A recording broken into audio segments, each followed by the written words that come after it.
in. Welcome to Penny for a Tale, Star Wars, Edge of the Empire. I am Alex, the GM. Oh. Yes, and I have with me our wonderful, wonderful cast. We'll go around, say our introductions, and then hop right on in because we have some action to do tonight. Yeah. Real quick, Penny for a Tale. We're here every alternating Monday. There's gonna be new games starting the other Mondays. So check it out, as well as our Pathfinder game every Sunday, which Daniel and I both play in, and we're both always tired. But it's a really fun game. So with that out of the way, I'll start. James, why don't you start character introductions? Hi, my name is James. I play Cookie the Wookiee. Cookie is a 7.5-foot tall Wookiee mechanic, for the most part, who keeps our ship running. Yeah, is the most threatening teddy bear that you've ever met in your entire life. I feel like that's like a lot of Wookiees because that's what I dream them as. And awesome. Going over to Sam. Yeah, I'm Sam. I'm playing Zal, the badass. I don't know what I'm gonna do yet. I'm just gonna try not to kill the children or Salix. It's all gonna be great. So Salix. Salix part 7. Yeah. Salix part 7. Part 7. I don't know if you can see it on the screen, but Daniel is actually not playing Salix part 7. It's on our Zoom, so like it's okay. We see him as Salix. So Daniel, tell us about your character that's not Salix. not Hi guys, I'm Daniel. I'm here all the time. Every other Monday with Alex on Star Wars. Every Sunday with Ian at Pathfinder Age of Ashes, where I do play Salix, the Elven Guard. And then every Friday I run Scion, where I take a group of my close friends and put them through hellacious obstacles. Real quick, before I forget, go ahead and if you look below Alex, there's a heart, bell, and a sub button. Go ahead and give us a subscription or heart to get notifications, whenever we go live, because I will forget at the end of the stream. All right, I'll remind you. I often forget that as well. Gotta plug that Patreon, baby. Yeah, let's do it at the beginning too. Yeah, patreon.com/penny for a tale. If you love us, go throw us some of your hard-earned cash. Mm-hmm. And Mitchell will love me forever. Mitchell will let us continue playing. And you'll get a sticker. You do? You get a sticker? Right. I don't even have a sticker. Nobody told me there was a sticker. I got all the stickers. Hold on. Do you got all the stickers? I got like 5. You asshole. I don't have any stickers. Guys. I put them on like a rough spot in my car. Oh my goodness, look at the stickers. Gotta send some to James. We'll send that means go to Patreon. I didn't get anything. Oh. I'll have to check. I think maybe my Patreon ran out. I'm the worst DM. No, just kidding. But yeah, so definitely like and subscribe. Check out our Patreon. Keep the show running. And I had forgotten to tell about Daniel's Friday Scion game, which is awesome. Yes. So I think that is it. If there's I'm not sure, we were talking about music. If you don't hear music, it's all Daniel's fault. Other than that, let's get started. So, a long time ago in a galaxy far, far away, we ended last session with some explosive situation. 3 frack grenades. Before we get too much into this, we're going to do this Destiny die. So each one of the players roll 1 white die to pull up our light side and our dark side Destiny points. Damn it. I love that. I love that sound. Again, they use the light side points. I use dark side points. And oh my god! All right, let's start with James. 2 dark side. Yes. Again. Yes. Sam, what'd you get? Hold on, I gotta grab my dice. That's fine. I haven't rolled a light die, a light side point in like, I think I've rolled one like once. Let's see here. 1 dark side. Ooh. Ooh. Daniel. Too dark side. Oh, oh, We're gonna oh. die. Oh God. Count them. 5 dark Oh, side just- points. This is great. I Just love hurt starting me, out. Alex. Just hurt me so much. Oh, you So will be. sad. Oh, you will be. Okay. All right. So once we have that, 3 flat grenades go flying into the lower half of this building. Now, this building that was working and functioning as a brothel, is a working brothel in the red light district of Nar Shaddaa, had people or had clients in there during this, during your confrontation with this. Maybe nobody that was really working with Uzal or with Coulson, who was the kind of both doorman, security, but also your point of contact, Zal, and also the point of contact for the other players. He's a large green Twi'lek. And as these grenades go off, you hear him say, "We've got company. You've got company." And that is where we are going to start. We are going to start in the middle or the beginning of a combat. So what I'm going to get you guys to do first is we're going to do initiative, and it's going to be a cool test. It's just a basic cool test. So you're going to look at your skills and create your dice pool and tell me the amount of successes that you have. There is no challenge with this. It's just a straight cool, and then we'll see how many successes you get. I got to get my people on here too. Okay. Let me see. So James, you had 2 successes, right? 2 successes, Alex. Okay. I'll take 2 successes for 1,000. All Alex. right. This this player will go. No, just kidding. I was trying to make a question out of it. Who is Cookie the Wookiee? Who is Cookie the Wookiee? All right. I have to roll the dice too. That face, though. Sam, what you? 2 successes, 1 advantage. If that means anything. In there? Yeah, we are just counting successes, but I will take also advantages just for. Just because there's so much dark side. There is a lot of dark side. Daniel, my love, my dear. 2 success, 2 advantage. Okay. Well, you guys all got the same.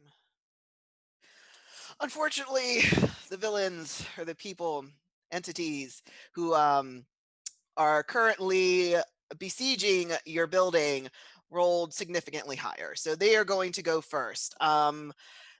At this point, you do not know without looking who is outside, what is happening. So at this point, you're all going to start hearing the rapid fire of heavy blaster, repeated heavy blaster. You guys can give me, we'll do a perception check. Just all of you will do a straight perception check, and I kind of will tell you what sounds that you're hearing. And then if you want to continue and move further, we'll start with the initiative. James, did you have any advantages? Nope. Nope. Okay. Let's see. I believe it is Salix who has the higher dex. I'm sorry. Your name is Salix on Zoom. Let me write this quickly. And last game, we were telling somebody that like, oh, we don't need to change our Zoom name. That's stupid. You can use that. No, I just did it. So Quigley and done. Daniel. My D&D group is like 90% family, and I still change their name in the Zoom. All right, so give me a perception check. 2 purple die. That's it. Everybody. Let me know if you get any critical successes. That's kind of what I'm. Or Cookie critical has failures. 1 success, 1 advantage. Okay. I got 1 success, 2 advantages. Okay. 4 successes, 1 advantage. Look at you, Zal. Okay, so Zal. Yeah. You, as soon as you hear this, you know that there are a network of cameras that look outside. So you're going to go to a small data pad that's actually kind of hidden behind what looks to be like a poster of some sort. And you're going to quickly pad in a number, and a small digital screen will will pop up, and you'll see the outside of this building. And by doing that, you're able to see at least 4 forms moving around the outside. There is a heavy repeating blaster set up on what looks to be maybe a tripod or a stand of some sort that's being manned by a really large Trandoshan, which is a lizard, think lizard person, on that repeating blaster, and just is blasting the front door of the building. So the other two, you guys, you're this is all happening rather quickly. So you're just hearing this blaster and the voices coming from outside. And it's very much, get in there, get them out. Screaming voices, as well as the voices and alarm screams of the patrons that had been in this establishment. So that is where we are at. Quigley, you have the higher agility out of this, so you will go first, then it'll be Sam, and then James. All right. So it's, what does the room look like now? Like, are there holes in the floor? So the room that you currently were in, this had been not specifically Zal's, her personal room, but a room that was used. So right now there is not any physical damage to the room. There is a small window, but it is barred and slatted. So without some, pulling or some blasting of some sort, you're not going to get through that. There is smoke starting to come in from the bottom levels of the building that's being shot into. But the room that you're in is a little bit in the back, whereas and I'm sorry, it's on the second floor. So we have a first level, we have a second level, possible third level. You're on the second level right now. So there is a stairway that you would need to go out to the front, where they're shooting, essentially that front lobby where you first came in. You're in one of the back rooms. There's a room on the opposite side of you that would be facing the front. All right. So Quigley is going to check the window to see if anybody's like out back. Okay. Why don't you give me an extra perception check just to make sure? It's going to be 2 purple die again. I got a triumph. Hell, who gets a triumph on this? I look real. You do. You look really hard. Actually, you know what? No. All right. So, also at this point, Ben and Jen are starting to freak out. They are at you. They're at your legs. Like, they are not moving away from you. Did you give Bit a blaster? I did. You did. You gave her a blaster. Okay. Let me make a note of that because I forgot. Bit has a blaster. All right. 100%. So as you go to the window, of course you couldn't quite see all that Zal could from her computer screen and having all these, cameras around. But you do see the narrow window looks down over a small dark alleyway. But as you're looking, you see maybe a figure run by as if they're going around, or they're going around the building, or trying to get into a different way through this alleyway. It's very quick. You kind of just see a flash. You just see somebody running, with some purpose, we'll say, with some purpose. So what you see? Can I spend the rest of my turn to like motion to the others, like Cookie and Zell, and just kind of like tap on the window, and then like to like motion that we should leave through here if possible? Yeah, sure. Yeah, absolutely. So that is what you do. Moving over to Zal, who yeah. I love that we're on the same page, Daniel. Like, oh my God. Zal, you were able to see the using the cameras, like kind of a better outlay of what's happening. And even with these cameras, it's a little bit hard right now to count how many people there are. It's getting pretty frantic. Also, Coulson is barking out orders at this point to the people that had been in this place, and he's take the back door, take the back door. Which is hilarious to say. Yes. and as well as him, the sounds of his blaster starting to charge up. He has a rather large blaster as well. This is something that you would have seen beforehand. This is That's a euphemism for something too, isn't it, Alex? absolutely. No, this is a PG Rather game. large PG blaster. game. No, it's absolutely not a PG game. At the Okay. most, yeah, no. Yeah, so you hear Apologize. this. You hear this. What you don't, Zal, what you know is that this building, Colson had kind of gone in and made some changes to it when he took it over essentially. It is not out of the realm of possibility that there is another way out that he either is, hasn't told you, or that, he planned for an emergency. You don't know. But that is something that I want you to consider as well, because he would have, the relationship you had with Colson before this, you think that he might have already planned for something like this just in case, but you don't know for sure. So that is where where you're at with you. What would you like to do? Yeah. I would look at Quigley for a second and like point to the computer screen, just kind of like rolling my eyes as he's looking out the window. And then yeah, go over to Colson and kind of like peek out into the hallway and ask him like, we need to get this data stick out of here. Do you have a way? Okay, excellent. So as you peek your head out, at that point the lights will be cut from the building. There are emergency lights, and that's what will come on. They're red, which is kind of funny. They're all red, so you are now all cast in a very red I feel glow. like that would be really confusing. Like, Mhm. like in the red light district, how would you know when there was actually an emergency if all of your emergency lights It's were always an red? emergency. It's always There's an always emergency. emergency. Um, that is a great question left for the Force. So as you're looking out, you see Coulson at the end of the hallway. He is looking down the stairwell that would go to the front. He is looking down and is starting to open fire. So you all hear boom, boom, boom, boom, boom, boom, boom, boom, boom of his rapid blaster fire. He hears you as sorry, make sure. He looks at you and kind of through grit teeth, because he's trying not to lose of this, get this gun away from him. So he says,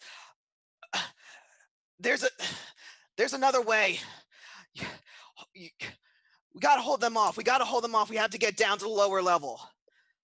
So he's going to actually start firing again at that point. You can make another move if you'd like. You can make a maneuver. You have two Yeah. action maneuvers you can do if you'd like. So how long is the hall? Am I able to make it over to Carson? Because Yes, I have my heavy blaster pistol. yes, you are absolutely able to do that. You won't be able to start firing, but you can move over there if that is what you would like to do. Anything you would like to say to Quigley or Cookie before you leave? Or are you just going to leave? I'm just gonna leave. Okay, it's fine. So James, you are up. So immediately, like Cookie and Quigley are like in sync. They're on the same page.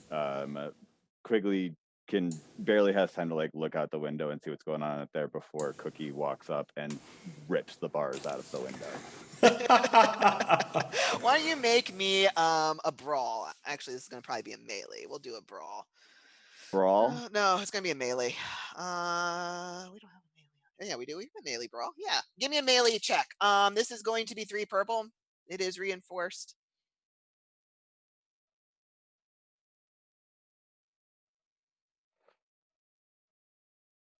Two successes, 2 threats. Okay, cool.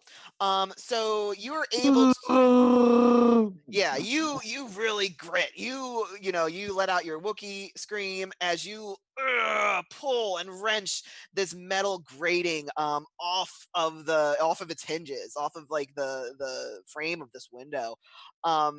As you do that, you start to hear the outside of this room, and you definitely begin to hear voices maybe below the alley. So that's what you what you do. Is there anything else? You have another like free action where you can, talk to somebody or get ready your blaster or something. Could I and I'm really sorry, Zal, but could I somehow use the bars that I ripped off the window to go over and like barricade the door with?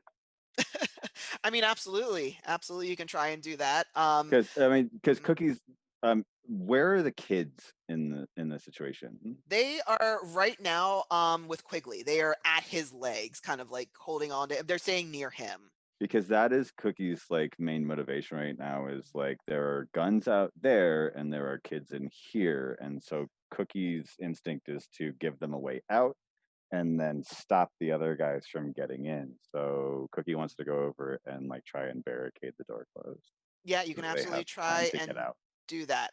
Sorry, Sam. I'm It's really, really sorry. Hey, I just remembered that Quigley has the data stick. What the? he does. I He Oh, have no does. idea what you're talking I about. imagine What do that you Sam would mean? hear like the wrenching of metal come Yes. from her room, and then the door slams closed behind her. Yes, that would Zal would hear that. Give me one cool test. At two purple. Me? Yes, because I want to make sure that you have the ability to be like, okay, I need to move this over here right now, and this Okay. is this having a plan. And what was the difficulty? Two purple? Two purple. One advantage, one failure. Okay, that's fine. You still are, this isn't in rocket science, so you do put it against the door. In the chaos, maybe it isn't that great. Maybe somebody would be able to kick it in. You don't know right now. It's there. It's blocking the door for what you need, or so you believe. So at this point, my people, Doesn't have to stop him. It's just got to slow him down. you're right. It does not. Um, so my people are going to do a quick roll. Just think what they're gonna do. All right. Ooh. Um. All right. So Zal and Colson, um, you guys are, watching. You have you have the high ground. You are on the higher level, looking down a flight of stairs to the entrance. You see your very injured Bothan doorman, the one who had scanned you in before. You see him. He is holed up in a corner of the front lobby. Essentially, he has a small blaster and he looks to be very injured. You do not. He's trying to like maneuver himself so he can get a good angle out, but he's looks like he's obviously hurting. Coulson will look to you, Zal, and kind of motion just. All right. Do you have the disc?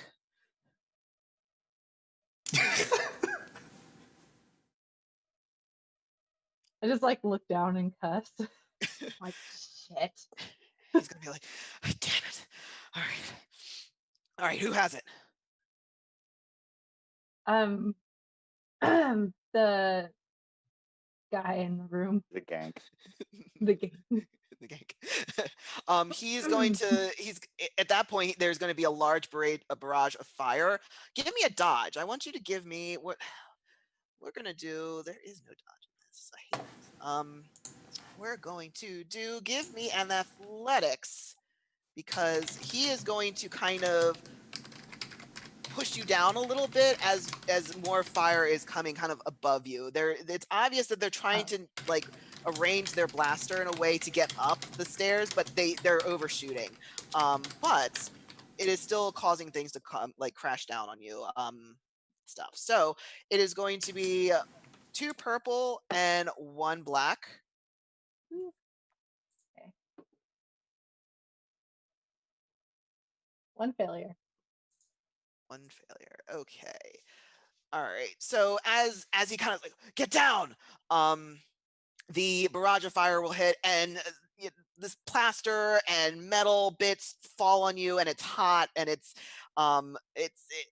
you're kind of in the moment at that point. You're taking fire. Um, would you like to shoot anything? Would you like to take a shot with your pistol? What would you, anything like that? Yes. Okay. You're welcome to take a shot. There is nobody in the lobby that you can see, but you might be able to take a shot, from the door if you kind of angle yourself. Yeah, she'll kind of like shimmy over and go over towards the door. Okay. From there, you're able to see the figure of the large Trandoshan behind the blaster, but you also see two other individuals flanking him. One of them appears to be an IG unit. IG units are typically used or typically have been repurposed for bounty collecting. The other figure, you're not quite sure, maybe human, maybe not. You're welcome to take a shot at one of them. You can make a ranged light, if that is what your blaster is. I think it probably is. At Cool. 2 difficulty. It's just 2 purple straight. Yeah, I'll relay what I see to Carson and then open fire on the person that's on the blaster tripod. Okay. All right. The Trandoshan, the reptile. Yes. So 2 advantages, 2 failures. Okay, so you're able to fire off a quick, rapid, succession of shots, but they're just kind of flying out there. You're not quite sure if they made contact or not.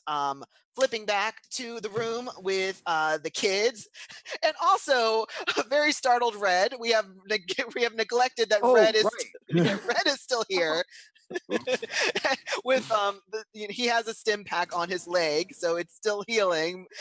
But he would have also have been in this commotion as well. So Quigley, going back to you, I saw your message. It didn't transpire that way. With your success, however, I'm going to allow you to take a battle. You can tell me, actually. Let me say this. You can tell me what is Quigley's main goal at this moment. I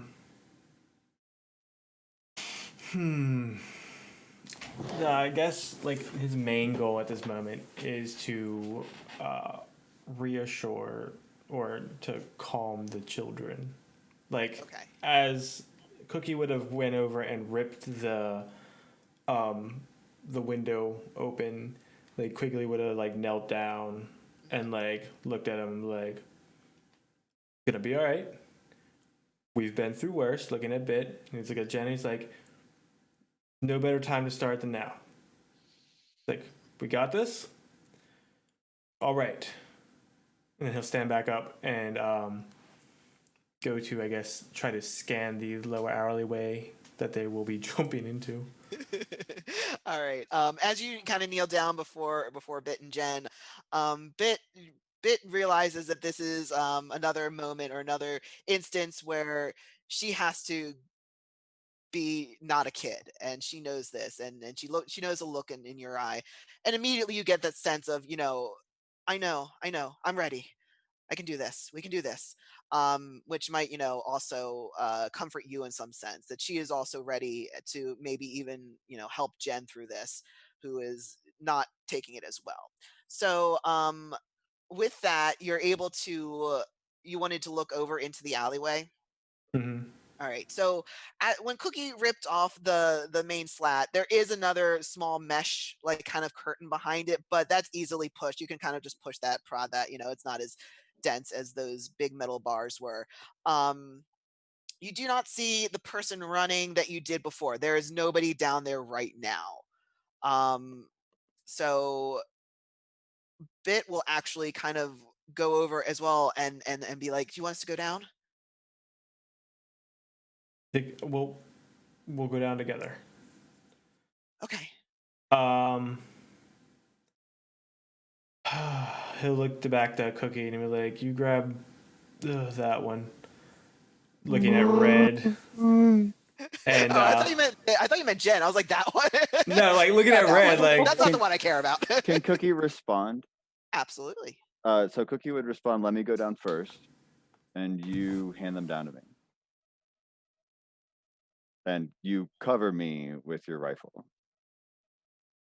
all right. So Quigley is better with like the Overwatch basically, and so Cookie thinks that it would be best for the 7.5-foot tall Wookiee to jump down into the alleyway, and then the kids can kind of come down that way, and Quigley can be the last one down. Well, Okay. Makes and sense. like toss Red ahead of time. Actually, can Cookie just like toss Red into the alley? Absolutely. Version. No, you absolutely can. No, I'm Is just that what you would you? kidding. No, I'm kidding. We'll have it out for Red. No, that's okay. Cookie is Cookie has not forgotten about Red, but is like, you're on your own, dude. Like you've put me in contact with people that I want to be in contact with. So like, if we survive this, good luck. You're the guy. Yeah, no. Does Cookie say anything to Red? Nope. Okay. All right.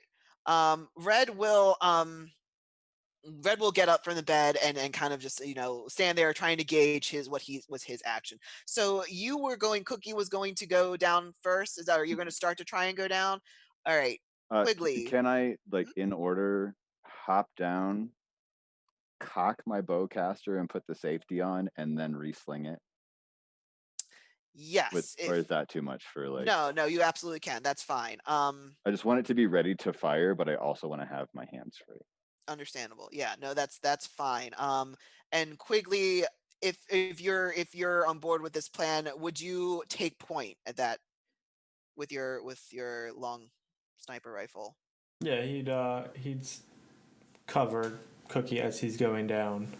Okay. So Cookie, explain this to me. What does this look like as you're going out this window? So how you said the window was relatively narrow? It is. It's relatively narrow. It's a tight I squeeze have for to a squeeze Wookiee. through? Yeah, it's a tight squeeze for a Wookiee. But if I can get through it, I mean, They could get through it. Yeah. How tall is this second story? 15 feet? Yeah, it's about 15 feet. Cookie's just gonna jump. That's fine. I mean, it's 7.5 feet a Wookiee. So you still have to make me one athletics check because you're still jumping. Could I theoretically, rather than jump, could I climb down the outside of the structure using my claws? Yes. Yeah, that's probably a better option that you have. Okay. That will, however, if you do that, if you take the action to claw, you will not get the action to Okay, I'll just jump then. Okay. Athletics, you said? Yes. And what's my difficulty? It's going to be 1 purple. 1 purple. That is 4 successes, 1 threat. Okay, yeah, no, you jump easily. And you're able to do the bowcaster maneuver. Safety on. Safety is on. Okay, safety is on. Explicitly say that I set the safety before I resling it. All right, Quigley, are you and then behind? Big Wookiee arms up in the air, like ready for the kids to like help them down. Okay, Quigley, give me a perception check. 2 purple die. Of course. 1 success. Okay. You have point. So are you looking kind of all over? Are you scanning? Are you looking at one specific spot? With Quigley's like knowledge of the Narshada, like he would kind of like look where he would post up. Like, so look up for snipers, then check the corners, check anywhere that would be easily accessible to cover, and then like, repeat. Like he's just like, he's in a very like patterned motion, like up, down, corner, up, down, corner. All right. With your success, you're able to see that as you're panning around, that you're having been here before and having the skill set that you do, your judgment on this was correct. As you pan up to one of the windows on the opposite on a building opposite of the alleyway, or the other side of the alleyway, you see movement. And you see the door, or the window slats turn. And that's it. You don't see anything, right? No blast or anything yet, but you see that. Did you want to take a shot? Yeah. Are the girls starting to move now that Cookie is down? They are looking over the window and preparing to move. All right. As he's like preparing to take the shot, he's gonna just like kind of breathe out like on his exhale breath, like because when you fire a gun, you on his exhale breath, he's like quickly and like to usher them like to hurry up. Okay. But you do take a shot. Mm-hmm. Okay, give me your melee, or sorry, your range. Sorry. Not your melee. Yeah, go punch him. Your range, sorry, at 2 purple die. Oof. It's a long night, guys. Sorry.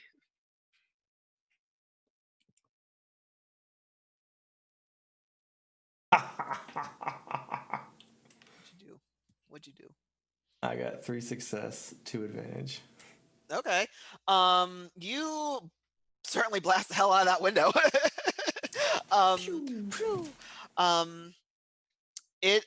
You're not sure, but it certainly sounds like it made contact with metal, which is a door. The window is, you're not quite sure, but it was a nice shot. You did um smoke is kind of pooling out from that area. You're not quite sure, but for the moment, there is no other movement with that as the girls get ready to jump. Switching back to Coulson and Zal.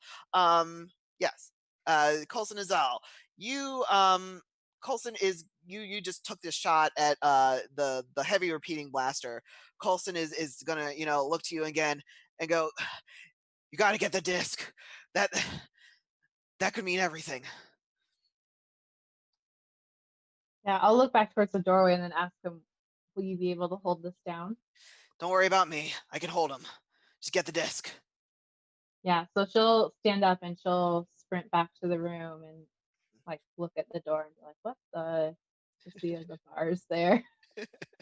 All right. So as you get up to move, more firing happens, and he's able to hold off, or to attract most of the bolts that are coming in to his direction as you're able to kind of scramble off. There's still a lot of things coming down. This building is getting kind of hit. They're actually, it feels more like they're trying to bring this whole building down. So as you get to the door, Cookie had placed the metal grating or the metal bars of the window against it. Are you going to try and get through it? Are you going to try and open it? Yeah, I mean, door size, window size. Mhm.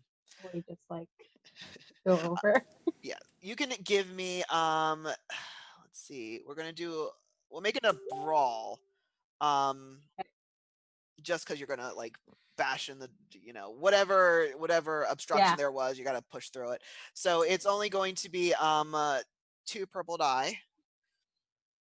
Quigley spins around thinking that it's somebody trying to break the door down. I know. End the campaign. You all fail. No, it's fine. Like, nice, nice to know you, Sam. Sorry about that. Yeah.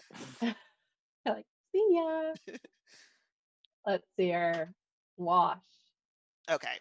So as you start to push, the it's not so much that it's put like it's heavy and you can't get through it. It's just at a weird kind of angle, and it kind of makes the door ajar. Like you're only able to get a little bit of the way as you kind of try and squeeze through it. You'll be able to. It's just awkward, and you can't get through right away. But as you start to get through, you certainly see that the window, what was behind the door, which was the window bars, and you see the window now barless and with Quigley and the girls kind of all looking over and with no Cookie. Red is by the door. um, Red is by the door, kind of like I don't know what to do. He was for espionage and not for combat. But that is what you see as you try and Loudmouth for espionage. Jeez. is there anything that you'd like to do? So I am able to get into the room. It just takes a little while. It takes a little bit longer. It takes you actually get the end of Quigley's firing towards the window, so you see him, shooting his long sniper blaster kind of at another target somewhere that you can't see.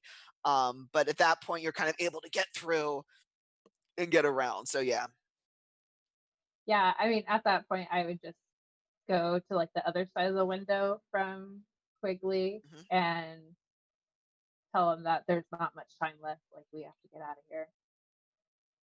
Okay. He's gonna cock his head, working on it. Work faster. Like, well, you next then. And he'll gesture to the window, you next. I need to make sure you get out of here before so I can get the disc. So I'll cover you. All right, sure.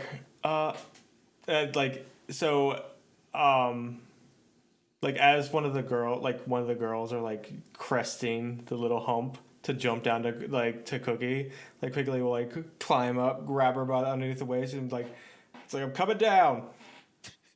Cookie is like out there with his arms like, eh. You thought you were going to catch like a 7-year-old and it's suddenly Quigley and like all the kids now. Hello, lady. All right. So you take the opposite side of the window. Are you aiming your blaster out, Zal? Yeah, I mean, she would do the same thing. She would just like make sure that the coast is clear for them and scan to see if there's like anyone coming their way or anything. Okay. At this point, my guys are going to move as well. So at the as quickly as you're getting ready to jump with are you taking both girls or just one? Are they both still up there currently? We hadn't said that they were in the process of getting ready to go down. So I'm gonna say they both were still up there. Yeah, he'll take both of them. Sorry, Okay. sorry, sorry, Cookie. I mean, I don't have to, Cookie. I don't actually have to catch you. Just kind of like guide you to the ground. Right, slow in a the descent. controlled fall. All Yeah. right. I'm not going to try and stop your momentum. I'm just going to try and make sure that you don't break a leg in the process. Appreciate it, really. All right. So as you're beginning to do this, you've got both girls and you've kind of gone up on this windowsill. Cookie is there not too far below you to try and guide you down. At this point, Zal, you're going to see some movement at the front of the alleyway. It's kind of hard to tell immediately without kind of pointing all like sticking your head out and looking around. But both Quigley and Cookie, you hear a voice. You hear a voice. It's a male voice, and it's all it says is "around back."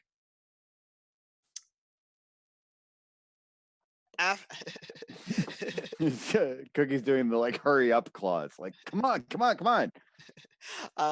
At this point, Coulson is going to bang on the door. He's gonna like push his like whole arm or his whole shoulder in to kind of break the rest of the door barricade as he looks immediately to Red. He's like, "Where's the disc?" And Red is gonna be like, "Yeah, I don't know what anything is happening." He's gonna look at you, Zal. "Where's the disc?" At this point, she would probably. So Quigley, is he out the window now? He is making his way down. We'll say this, that he is making his way down. Cookie is helping him with the girls. So he is in the process of that.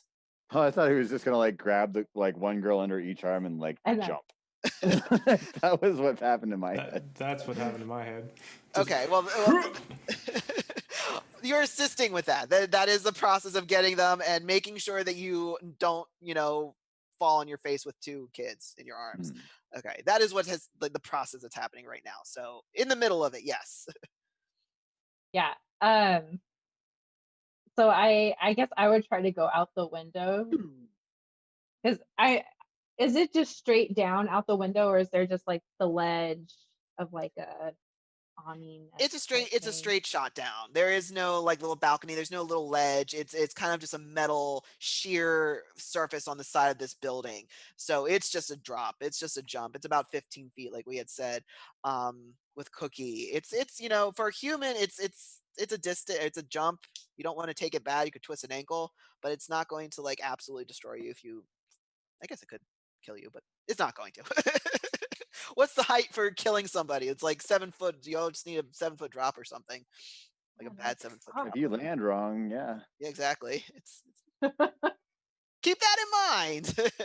Oh man, Mhm. Quigley, just give me the dang disc. As he's looking up, I don't even have it anymore. Where is it? And he just kind of shrugs as he's getting pulled down by Oh my Cookie's. God. Like maybe money would have helped. Oh no!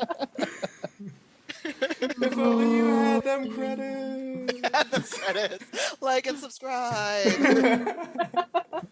If you want Quigley to live, make sure you press that like and subscribe button. Yeah, write in. Tell us, should he live? No. As Zal's about to just blow Actually, if you want him brains to out. live, follow us. If you want him to die, subscribe. If you want him to die, it's going to cost you money. That's all right. Y'all kill me. I'm know. coming back with a dark side user. I know. So, at this point, I am going to use a dark side point. Ooh. So you get a light side point. You'll get a light side point by that. As I use one dark side, they get one light side point to use for themselves. They Okay. transform. Yeah. So what this does is the person who you shot in the window quickly, you got him. You had shot him. They're able to recover. They have a stim pack right in the arm. As they knock out the kind of grating for their own rifle and take aim at you and Cookie and the kids, as well as that kind of window, and they start to open fire. So I'm going to do a quick range and see what happens. I'll give you guys both an athletics check. Ooh.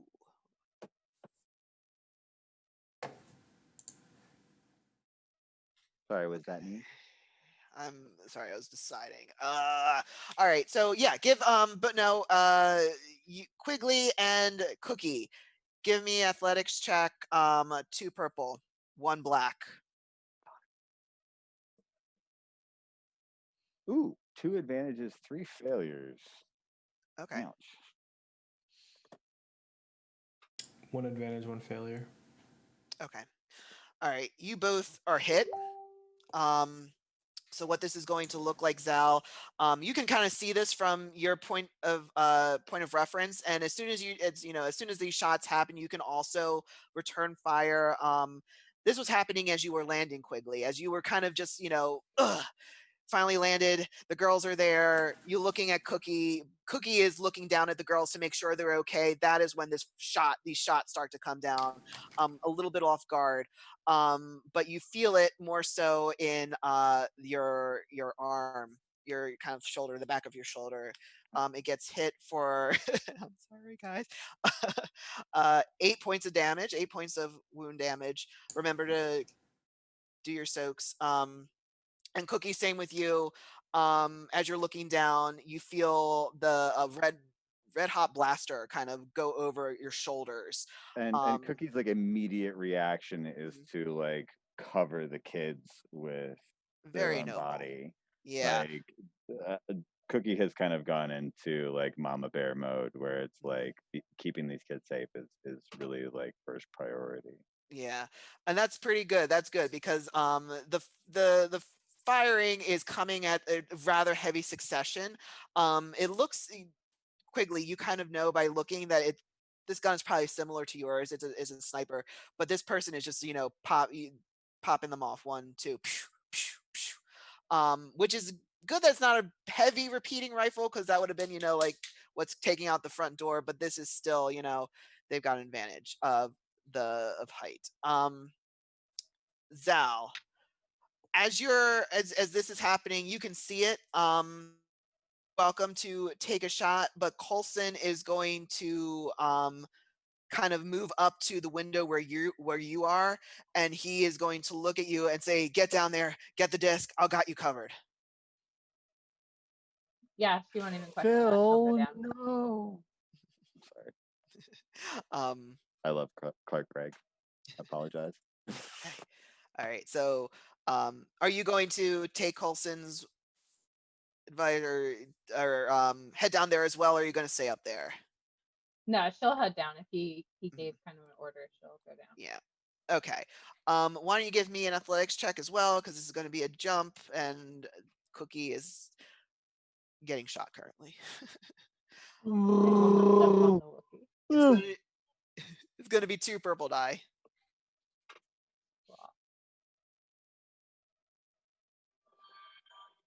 1 failure. All right. As you fall, the 15 feet can still hurt. You land just a little bit awkwardly. You're going to take 2 wounds, and that you're not going to count your soak assist. This is just 2 wounds straight. You twist your ankle. You feel it.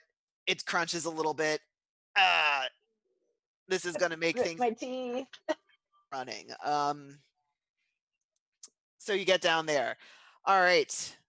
Everybody's down there now, except for Red and Coulson. What are you guys doing? Running. Where? To the opposite end of the alley that the guy said. With the side of the alley that the guy was like, behind back, like around back, like Quigley is running the other way. Okay.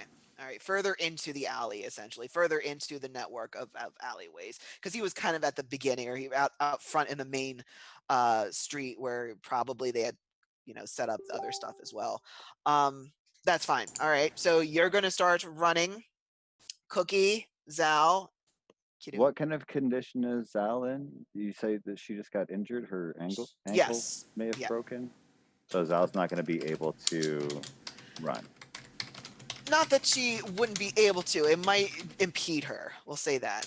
Zal, you feel that this is, and you're welcome to relate as much or as little as this to anybody as you want, but you feel that this is just a really bad sprain or like a twist. It doesn't feel broken. You can still put weight on it. It just hurts like hell. If she's moving, then Cookie's not going to worry about her. Cookie is going to draw that bowcaster that was cocked and loaded and ready, and put themselves between everybody else and that other end of the alley. So if Quigley is running to the left, yes, Cookie is turning to the right and kind of bringing up the rear. But if anybody's military, it's called final protective fire, where you basically like turn your fully automatic weapon down the line and say like you have to go through this wall of bullets to get to me. That's what Cookie is kind of planning, is anything that shows its face at the other end of that alley, until the kids and everybody else can get away behind them. Then Cookie's just going to light them up. Do you relay anything? Do you say anything? Nope. Doesn't say. I mean, like it's like Wookiee noises, but nothing translates through the translator. So unless anybody speaks Wookiee, they wouldn't understand it. It's mostly like if it's body language and just intent, it's like go. The translator misspeaks and says cheeseburger. Really loud. With pickles. With pickles. Okay, as you do that, yes, and that's excellent. That's the protective Wookiee turns to and aims their bowcaster. At this point, you hear firing above you as Coulson fires his shots into the window. Perhaps he saw the person over there beginning to reload or doing something, as shots fire from the window that you just came from above you. You turn to face the end of the alleyway where you heard the voice say around back.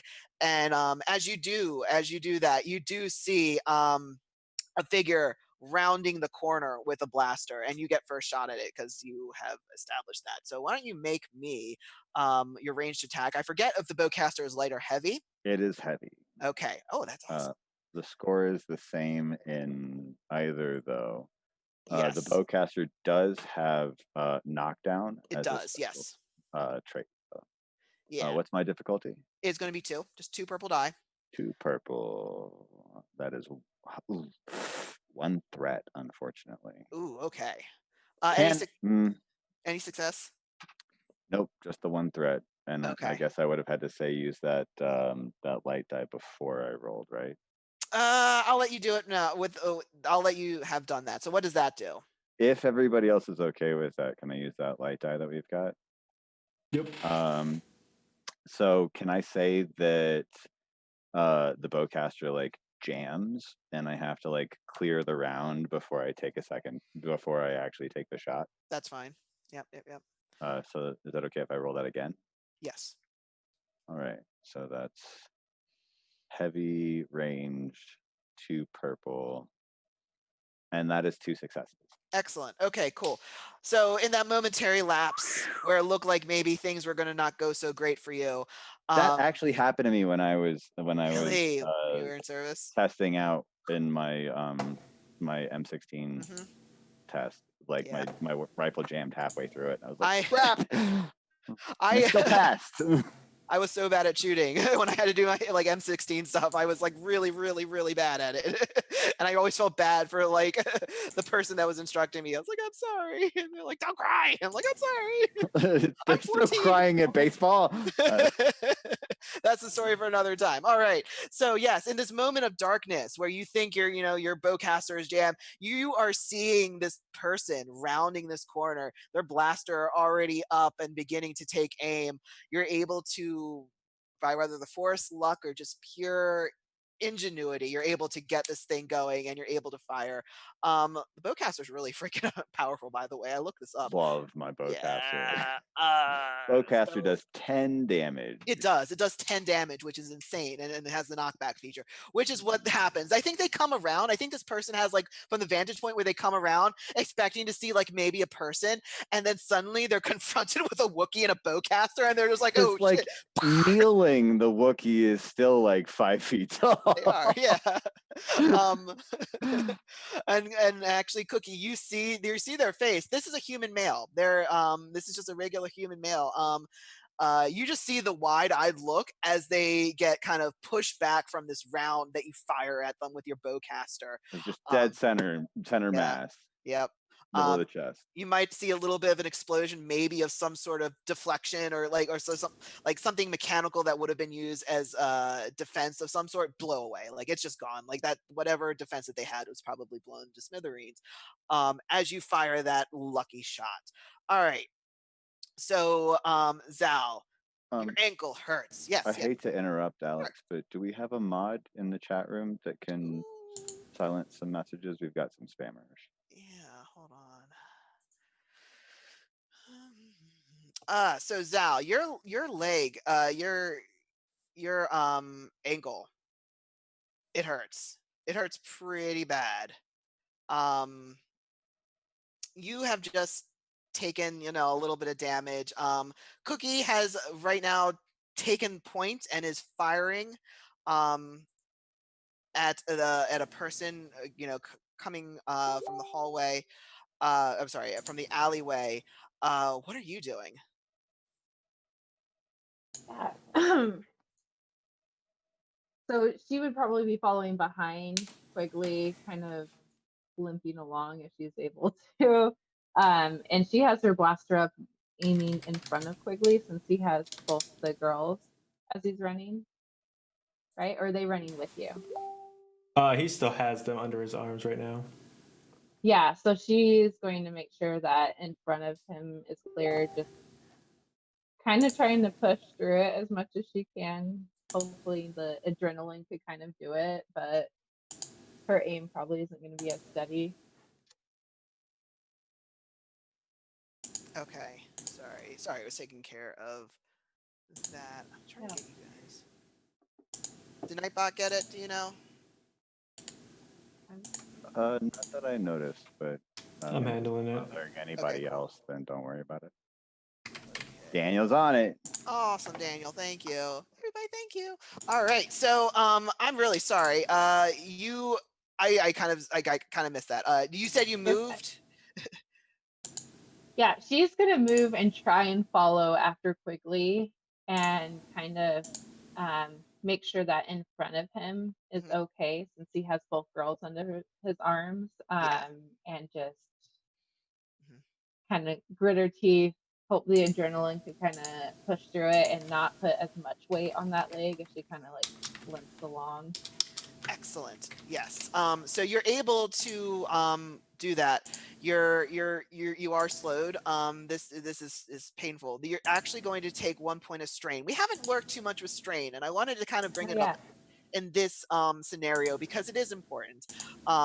Strain is more of a mental and kind of physical sense of losing hope. It is the mechanic of things are looking bleak and you're not quite sure if you're going to make it out of this, and your mission might fail type of thing. So you're going to take a point of strain. Also, there are instances where you can like do a double action if you want to take additional strain. Check it out in the maneuver section if you're interested. But that is, you're going to take an extra 1 point of strain. But you can of course get that back at the end of games and whatnot. Um, yeah. so as you're doing that, Zal, as you're moving down the alley, you hear something else, or really somebody else from the window behind you fall and land. It's heavy, and if you look behind you, you'll see that Coulson has actually dropped down as well, um, and he looks up kind of at the window and gives like a small minor wave. Um, as Red is actually now manning the window of trying to keep fire off of you. Um, but Coulson is able to kind of move over to you and help you up a little bit and move, and he is just going to tell you, we gotta go, we have to move, I know a way, and we'll help you move to catch up with Quigley, who is kind of running at and he'll from behind, kind of over his shoulder to Cookie, he'll yell, move, I have a way out. And that is where he will end. The antagonists are unsure right now how they're going to go about messing with a Wookiee. Their days are this day has gotten a lot harder for them. The firing that's going above you, kind of above this alleyway, is intermittent at this point as Red is kind of covering you guys. Um, but there is now kind of more of commotion coming from the beginning of the alley where you're looking, Cookie. So what do you guys, we're going to start with Quigley, you were the one who kind of got ahead of everybody with the two girls. Where are you going? He's gonna go to the alley, like as soon as he can find cover from the big entrance of the alley, he's going to set the girls down. Um, he's going to dust them off and everything, and he's gonna like grab Bit by the face, like super serious moment. Just grab her by the face. He's like, "This is all okay." He's like, "You're gonna go to where we talked about before, and you're gonna wait, and I'm gonna come find you. You know your way around. You'll be okay. They're gonna follow us. They won't look at children. Okay? All right." Okay. And like he'll like tap his forehead to hers. He's like, "Now go. Make sure Jen's okay." Okay. He's And with like, that, yeah. and like as he stands up and he's like, "Even if you shoot him between the head, I mean between the eyes, you make sure you put one in their chest. Make sure they stay down." Things to teach your kids. I mean, Yes, it's Zombieland rules. Always exactly. double tap. Double tap. And you'll get that sense that she knows that this is a serious moment, and that this is another life or death situation, and she taps you for her her forehead against yours as well, and nods and goes, yeah, as she takes Jen's hand and will start to move down the alley ahead of you. And at some point, the feeling gets that you're not quite sure. You're not sure if you're going to see her again. If maybe this is a point where things are not quite decided yet. You don't know. That is the feeling that is left as you watch them go off into the alleyway. Not too long after that, Coulson and Zal will kind of come skinning around maybe like the curve in the alley that you were able to take this reprieve from to have this moment. They come skidding around. Coulson, who is a large green Twi'lek, he is helping Zal, but he himself has a very large blaster and is looking in the direction where he just came, looking towards Cookie, and he's just like, "Who has the disc?" Yeah, she'll point at Quigley. And Quigley will point at the trail of the girls rolling away. Oh, you son of a bitch! So, What have you done? just for my headcanon, Yep, have the girls already started to run down the alley, they or is have. it They just have. like paused in that moment? At this point, they are started to run. If you wanted to, you could still catch up to them, but they are in the process of leaving this area that you guys are in. I mean, let me share my thought process. Sure. I was thinking that maybe we could send one of the pit droids like with them, but I don't think that like realistically that I would have time to even make that decision. So It's kind of hard. Since you had been like up take one and like chuck it after me, like take it with you. it's a frisbee. They're like a little Yeah, frisbee. no, but Because if they've already started like off down the alley, the time that it would take for Cookie to like withdraw, make that turn, they would be long gone. So yeah, that was going to be my question. What is Cookie falling back upon Coulson's kind of like, as everybody as it becomes clear that everybody else has kind of like withdrawn and is around that corner and is out of the line of fire, yeah, Cookie is totally like withdrawing and backing up, but okay. covering our retreat completely. Okay. Like, and maybe taking another shot at like the next guy in line. All right. So as you see that, yeah, the Cookie, you're falling back. You kind of get to the area where Quigley, Zal, and Coulson are. Um, you uh you actually hear the sounds of what sounds like them setting up a large repeating rifle again. This um move the sound. It's a very distinct sound in Star Wars. So you hear it, Mhm. and you're pretty sure that that's what's being set up right behind you as you start to move around this corner, and see Coulson and them. So it is a little bit past the point where you could send the bots or your pit droids Yeah. after them. Coulson is kind of like, are you serious? And he just shakes his head and goes, we give them enough cover. We give them, we distract them. We distract them from them. If they have it, we distract them. Okay. He's going to look around to all of you. As Quigley is like checking his gun, he's like, "Yeah, no, that was the plan all along. Thanks for catching up." And he like takes his prone stance and like aims around the corner. Mhm. So, okay. Coulson is going to hit you in the head. No, he's not. Done. No, no, he'll like let that comment go. He's too focused on anything else but what he feels is his mission. So he's going to look to Zal. Is going to be like, there's a tunnel under the building. Take the back exit. Take the stairs down. Use the code, and he's going to give you. He's kind of going to look at you. Use our code. You know that there's a code between you. It's a Rebel Alliance code. It's 1137. 1138. Sorry, I messed up. 1138. Every Star Wars fan right now is going to be really angry that I just said it. 1138. But you know that that's a code that you guys have used before. And he's going to motion towards there's a door. There's a door that had led into the building but it's not a door that was often used because it comes out to a nasty alleyway. Nobody wants it. It's, it was kind of used for whatever garbage. Um, he's going to motion over to that. Get them in there. Get them down all the way, lowest level.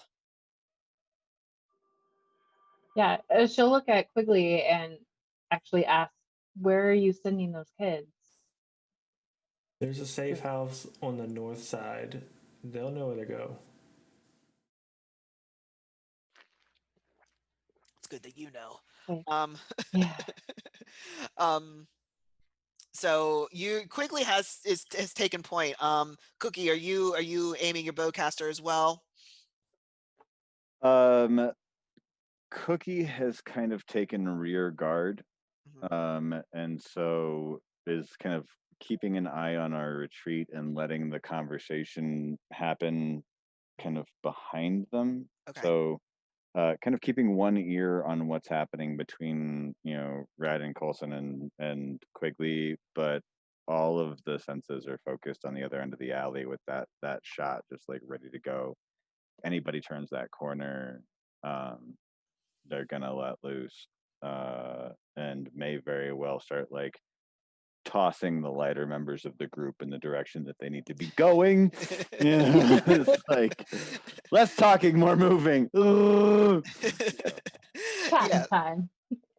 So Typical Wookiee shit. as you Quigley, as you take point, which you have, and staring down this alleyway, towards what you now can see is them setting up the repeating rifle again. As you're looking, you get, give me a cool test. Actually, give me a cool test. 2 purple die, 1 black die.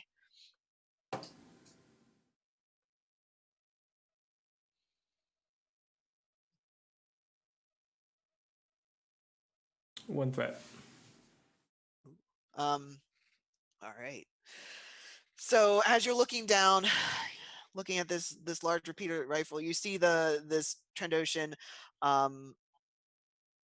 quickly trying to get this thing prepared.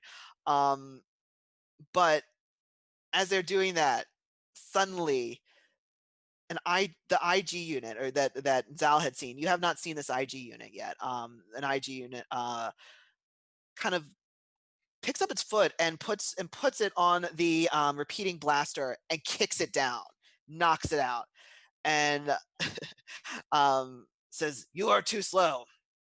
You can hear it as it looks. It swivels its head. If I wish I had a picture of an IG unit, but it swivels its head, being a robot, and kind of stares down the alleyway. You feel that maybe it can see you, that maybe it has sights on you, as it suddenly tears off down the alley in your direction. Um, in that moment, you kind of freeze. Would that be an adequate trigger for Cookie to take the shot? Were you facing in that direction? I thought you were Oh, facing in was the I direction of facing the kids. I was facing back the way that we came. Okay, then yes, you were, yeah, okay, because I thought you were looking down to where like Bit and Jen had left. No, I was kind of Okay. letting all of that stuff kind of go on behind me, and was Okay. just totally trying to cover our retreat. Yes. Or Okay. our the way that we had come from. Sorry, Yeah. I might not have expressed that. No, that's fine. appropriately. Yeah, no, that's fine. Yes. Is there like a specific you would have been on point as well with that then. Okay. Yeah, give me a cool test as well. I didn't realize that you were. Give me a cool test just to make sure that you pass that. It's 2 purple, 1 black. Was that what I gave you, Daniel? Mm-hmm. Okay, 2 purple, 1 black. 2 purple, 1 black. 1 success, 3 threat. Okay. All right. So you're able to get off a shot from your bowcaster. And actually, I'm going to do something real quick. Roll dice. And this is the droid unit? Yes, the IG units. And from your vantage point, both you and Quigley can see on its left pack, like kind of left shoulder area, metal shoulder area, what looks to have been maybe IG something. You're not sure because it's completely scratched out, and below it it says B3-V Bev. as it comes barreling at you in this small alleyway. You're able to pop off a shot because you made your cool check, and as you do, it's a horrid thing to see actually. When especially this one. This one looks to have been specially modified. It kind of is able to cartwheel from one side of the alley to the other to escape your bow casting shot. Damn it. Yeah. This thing is barreling towards you. Coulson is looking towards the door, and he's going to look towards you, Zal, and just say, "Come on." Yeah, she'll go. She'll tell Quigley and Cookie real quick about the back way that they have, just and go. Okay. The But I back. need Quigley for this wherever the safe house is. It's like it was all a plan all along. So I got to keep him around. So All right. So both you, Quigley and Cookie, Uh, you guys are going to take some. You guys are going to take some fire right now. This IG unit barely needs 2 appendages on the ground to move. Barely. The rest, which are 2 others, maybe even a third, all have blasters in their hands, in their feet, whatever appendages. If you remember Grievous from the Clone Wars, remember how creepy that was? Yeah, it kind of feels like that, but not. They're going to fire at you, and they are going. Let me roll their actual things. B3V Bev has a scary amount of stuff. Okay. is that the what is it? IG unit. IG unit? The previous IG unit, yes. It looks Is like that the the name was modified to be B3-V. The All right, I like it. I like it. Their blasters aimed precisely at both of you, as if it is completely calculated, as if they already know what the percentage is that they're going to hit you, and they open fire. Both of you will take. Actually, I'll give you one chance. Give me just a base agility roll. All right. Have you mitigate this a little bit. How do we do a base You're just characteristic going to, roll? you're just going to give me So if like my agility is a 3, for instance, give is me 3 green die then. 3 green die. Mhm. Okay. Because it's not going to be athletics. I just want agility. There's not going to be a challenge with this. I just want your straight agility. For success, 1 advantage. Okay. And in true like buddy cop fashion, Yeah. I got 1 success, 4 advantages. Okay. Wow. Wait. I got 1 success, 5 advantages. What? This chick over here. Okay. Can I I really see quickly y'all. kind I of see just y'all. Watch describe this. like what Gotcha. like my instinct is for Cookie to do Absolutely. Yeah, go for it. here? When the shot like misses the IG unit, Cookie, I mean the bowcaster is constantly like on the sling across the shoulder, and so Cookie would throw the bowcaster back and charge the IG unit, Okay. like claws out, full like Wookiee mad claw. Like for anybody that's watching that doesn't know, it is actually dishonorable for Wookiees to use their claws in combat. But Cookie wants to like run and like tackle this IG unit and like try and rip it apart like All right. manually. Okay. That will So make sense. that's what happens in my head. So you Yes. tell me how close I get. Sure, no problem. So as you do that, they had started opening fire. Yeah, But like as as you do that, that leaves them an open target. you take and I'm really sorry about this. This was actually all going to go towards Totally Daniel okay. and Zal. Oh no, it's going to be split up. But like, you take 12 points of damage. Woo! Ouch! That is. Yes, And you but said I could use strain to offset the damage. So you can use strain in multiple different. Or no, soak. You said. Yes, soak. Yes, absolutely soak. That is what soak does. That is that you subtract the number of wounds from the soak value that you have. Either you get it through gear Okay. or through your race's toughness type of a thing. Okay. I think the Wookiee does have some. I don't remember offhand. Yeah, I've got 4 in my Okay. soak. So that'd be 12 minus 4. So that would be 8. Yes.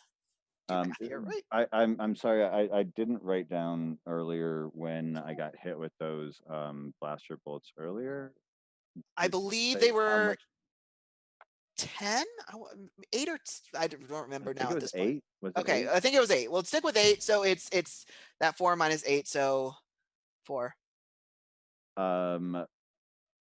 Yeah, Cookie has 1 wound point left. Okay. Right now. All right. With my soak value of 4 and my wound threshold of 17, that brings me up to a 21. And between the 12 points of blaster damage from the IG unit and the 8 points earlier, that leaves me with 1 wound point left. All right. Cookie. All right. Quigley, Zal. Quigley, you But just like saw this. but that does enact. Oh wait, hang on a second. I completely forgot. Are you? When I took the damage earlier, I would have gotten Wookiee Rage. Okay. Wookiee Rage, when wounded, deals +1 damage to brawl and melee. If critically injured, which I believe I am now, instead deals +2 damage to brawl and melee attacks. Okay. Why don't you give me that brawl then? Why don't you give me your brawl? Okay. I think Cookie might be about to die, guys. I really apologize. Crap. Okay, so brawl. I've got 2 yellow, 1 green. What's my difficulty? I believe it's just 1. I believe Purple? it's just 1 purple die. Yeah, because you're close combat. You've got your claws, and it was not quite. We're just gonna say it's 1 purple die. That is 1 success, 2 advantage. Okay. Get this. All right. So what this is going to look like, Zal and Quigley, you're kind of watching this as you see this monstrous but very finessey. The claws give me a +1 damage to melee. Just FYI. Yeah. But I am now dishonorable. Ooh, shame to the family. Shame to the tree. As you see Cookie, you see this thing approaching very quickly. This thing is going to be on top of you in seconds. Cookie, and I forgot, did you sling or toss down your bowcaster? It's constantly on the sling, so by letting it go, it just kind of like falls behind me. Okay. You see them slide their crossbow away as they charge this IG unit B3V. You see them charge, and to see a Wookiee in rage is actually pretty horrifying. It's a mauling. That's what it is. It's a mauling. It's like seeing a bear attack something. It's vicious. You hear it. Cookie, you hear the sound of grating metal as their claws rip at the circuitry or the metal of this robot. However, upon seeing that, you see that Cookie is taking hits. It took some hits that were supposed to be headed towards you.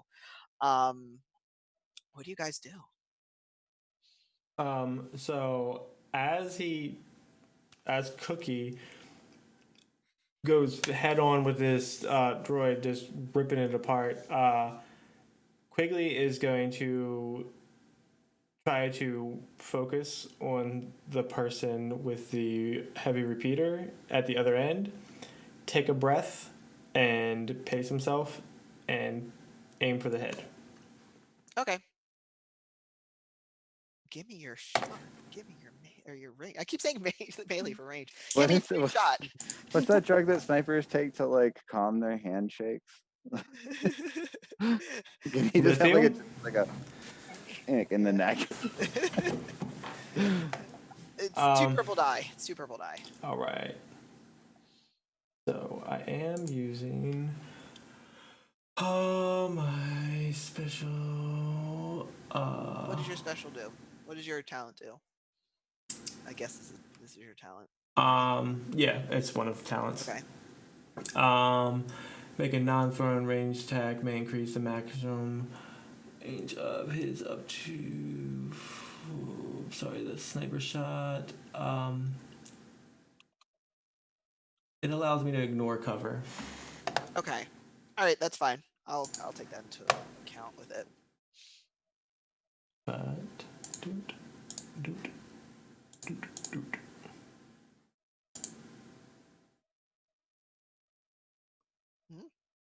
What would you do? 4 success, 1 advantage. Oh, look at that. Okay. You trying to focus your blaster around this mauling that's happened. It takes certainly a precise shot. That which you have your momentary pause to calm yourself really worked with this, as you're able to take shot or take what you think is a shot to the head, as this Trandoshan is trying to, still having just had this blaster get kicked by this stupid unit, trying to get it up and hoist it again. He gets shot. And what you see is just him getting shot. You just, but he drops. And that's just kind of what you see. Zal. You had said you were moving over with. Did you say you had started moving over with Coulson? Yeah. Okay. Coulson has started to move towards that door, but he is both looking at you and at Quigley, and kind of the sight that he knows that he can't quite see Cookie, but he's kind of looking over in that direction, and he's just like, we got to go. I need that guy though. He knows where the disc is going. Hell, he's gonna. Damn it. He's gonna nod and book it. He's gonna book it towards back to where Quigley and Cookie are to kind of assist. And as he rounds the corner, he sees Cookie and this IG unit, and his eyes go wide. And he's oh god, okay. And he's going to try and aim his blaster, but he can't get a good shot on this unit that Cookie is right now meleeing. Mauling, yeah, that's more appropriate. And he's just gonna he's gonna go, all right, everybody get down. And he is going to, from a pack that's actually on his shoulder, he's going to take this out, because that's where I'm reaching, and that's what I'm going to say it is. He is going to throw something in Cookie and IG's direction. You all hear this. You all hear Coulson say, "Get down." What do you do? Get down. Yeah. Okay. do Cookie, I actually, does this like actually register for Cookie? No. You're kind of in a fight for your life mode. Then, are yeah, I wouldn't react to it, unfortunately. No, that's fine. You're in this for your life. This is getting serious. You feel hurt. You feel kind of crunchy. Very, yeah. Yeah. Squishy. Well, Yeah. like, some things are worth dying for, And this thing that you are attacking is no living organism. This thing that you're ripping through, or trying to rip through, and doing a fairly good job. Well, and I would argue that Cookie is a technician, and you so are probably absolutely know like the weak spots of this thing, to be able. Ooh, oh my God! Sorry, I completely forgot, because I spent some XP points, and I took another, not, what's it called, feat, or a talent. yeah, talent called. Hang on. I have something for this. Okay. Sorry, like, this is really exciting. I'm like, Go for it. oh, I did something right. It's called shit. bad motivator. Okay, what does that do? Let me find the actual wording here in technician talent tree. Bad motivator. Okay. Bad motivator says, zoom in. Once per session may take a bad motivator action. Make a hard mechanics check to cause one targeted device to spontaneously fail. Would that qualify since this is a droid? Would I be able to like target a specific like piece, like the power supply or Yeah, like the wiring harness or whatever that would just like shut this thing down completely? absolutely. Um, Absolutely. with that being a mechanics check, would I be able to apply my gearhead of removing one black die per rank of gearhead from mechanics checks? Yes. We're gonna say Okay. yes. Okay, so yeah, and I'm gonna the reason why this is fine is because right now it's in that moment in many Star Wars movies and in many movies that it's a slow motion. You know, as you know, as a living organism, that this is it. This is a fight or flight for your life, and you kind of have a tunnel vision. And in that moment, maybe thoughts that you hadn't had, or ideas that you didn't have, instead of just shooting or just tearing, you suddenly have this clairvoyant moment of like, this is a robot. This isn't this isn't alive. I know how This is circuits Linux. work. Wait, I know this. It's Linux. Yeah, I know this. It's Unix. Unix system. I know Unix. this. Yeah. Yeah. Getting my quotes wrong. Damn it. I only know that because I say that every time I sit in front of a Yeah. yeah. That's what you get. You get that momentary lapse of a clairvoyance of, I know what I'm going to do. So give me a mechanics check. It's only going to be one purple die. Actually, yeah. I'm gonna make it 2 purple die. Because it was going to be 2 purple and black, but I needed to be 2 purple, so it's gonna be 2 purple. So I do have 2 levels in gearhead. Then it's gonna drop it down to 1 purple. I can't make you not have a check essentially. So yeah, my mechanics skill is 1 green, 2 yellow. Shortly after she made this joke, numerous people shared stories about Ellen being mean and disrespectful to her guests and staff. But the biggest controversy revolved around her show's production. As you Several members of her have this television crew moment, had their pay reduced you realize and saw their that roles if this replaced by is freelancers when Ellen's a show moved combat to a droid, virtual which it format. has to be because it's obviously fighting you, But 2020 you took know things that to there Jada has to be tweeting, quote, some "To sort Shane of Dawson, I'm done with the mechanism excuses." that Number 6, is Jeffree Star and Shane. But 2020 powering Dawson at was least also number 5. the majority of its Well done to bodies and limbs within its like chest region. Just maybe the head would is on a separatism, but just in this moment that's the case, and which is very good, because what you have been mauling and what you've been tearing apart has been a portion of this chest. So tell me what it would look like. Tell me what this looks like as you begin to tear at this thing and make contact with a crucial point of its anatomy. So I'm gonna say that yeah, Cookie isn't just like full on Wookiee rage, and most of what they've been tearing at has been like outer armor and whatnot. But in that kind of moment, like they open up kind of like a crack in the chest, and that exposes a central component to the power system for this droid, and the claws kind of like come out and just hand straight through the middle of the chest of this droid, almost like pulling out Tony Stark's arc reactor, just like rip this central component straight out of the chest of the droid. I think Excellent, cool. There we go. I was muted. It's like, excellent, cool. And that's what happens as you pull this reactor-looking thing out. It sparks. Its limbs begin to shudder, and you know that that's a large core part of its limbs, of its limb anatomy. At that point, you hear the final calling of Coulson saying, "Get down," as you all see. Can I like grab the droid and like pull it on top of myself as like a Absolutely. shield Absolutely, in that yeah. moment? Absolutely. Please, Alex, I love you so much. That's fine. That's fine. I only have one. I only have one wound. I don't think I've ever. You know what? I don't remember if I've ever had a character get down to one wound. But if I did, I knew that character was about to die anyway. So anybody that has watched Geekly Inc. or Greetings Adventures will know that like being at 1 hit point is a very, very, very special thing for me. So.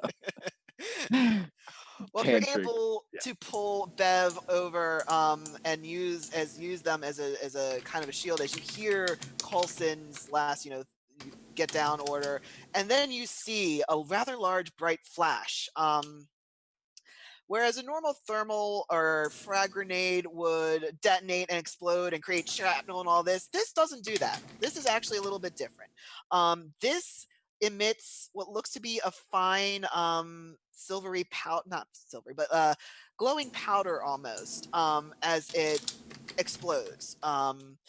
The shrapnel that would come from the actual casing is not significant, and it doesn't actually damage you, Cookie. But the sensation of the things free falling kind of feels like a little electricity. More importantly, it's the IG unit B3V. If they had not been just almost completely annihilated, this would have taken some damage to it, because as those things fall over it, it begins to short circuit. The head of this unit, the eyes that would or the optical sensors that would normally have glowed red are now kind of just flickering, and it looks like this thing is spasming. What that grenade was is unknown. But it seems to have short-circuited the IG unit. So basically, you're saying that its entire like electrical system like went haywire? Yes. That's ironic. But that is you have this this unit that's just kind of a muddled mess of shaking of limbs. Quigley and Zao, I'll call you Zao. Quigley and Zao, you guys had gotten down. You guys had hunkered down. Not sure what Coulson had just thrown, but as you kind of look, get your eyesight back, because that was a pretty bright flash. The flash was pretty annoying and kind of gave you some stars. But for the moment, there is a odd calm on the battlefield ahead of you, as Cookie looks to be under this IG unit. What do you guys do?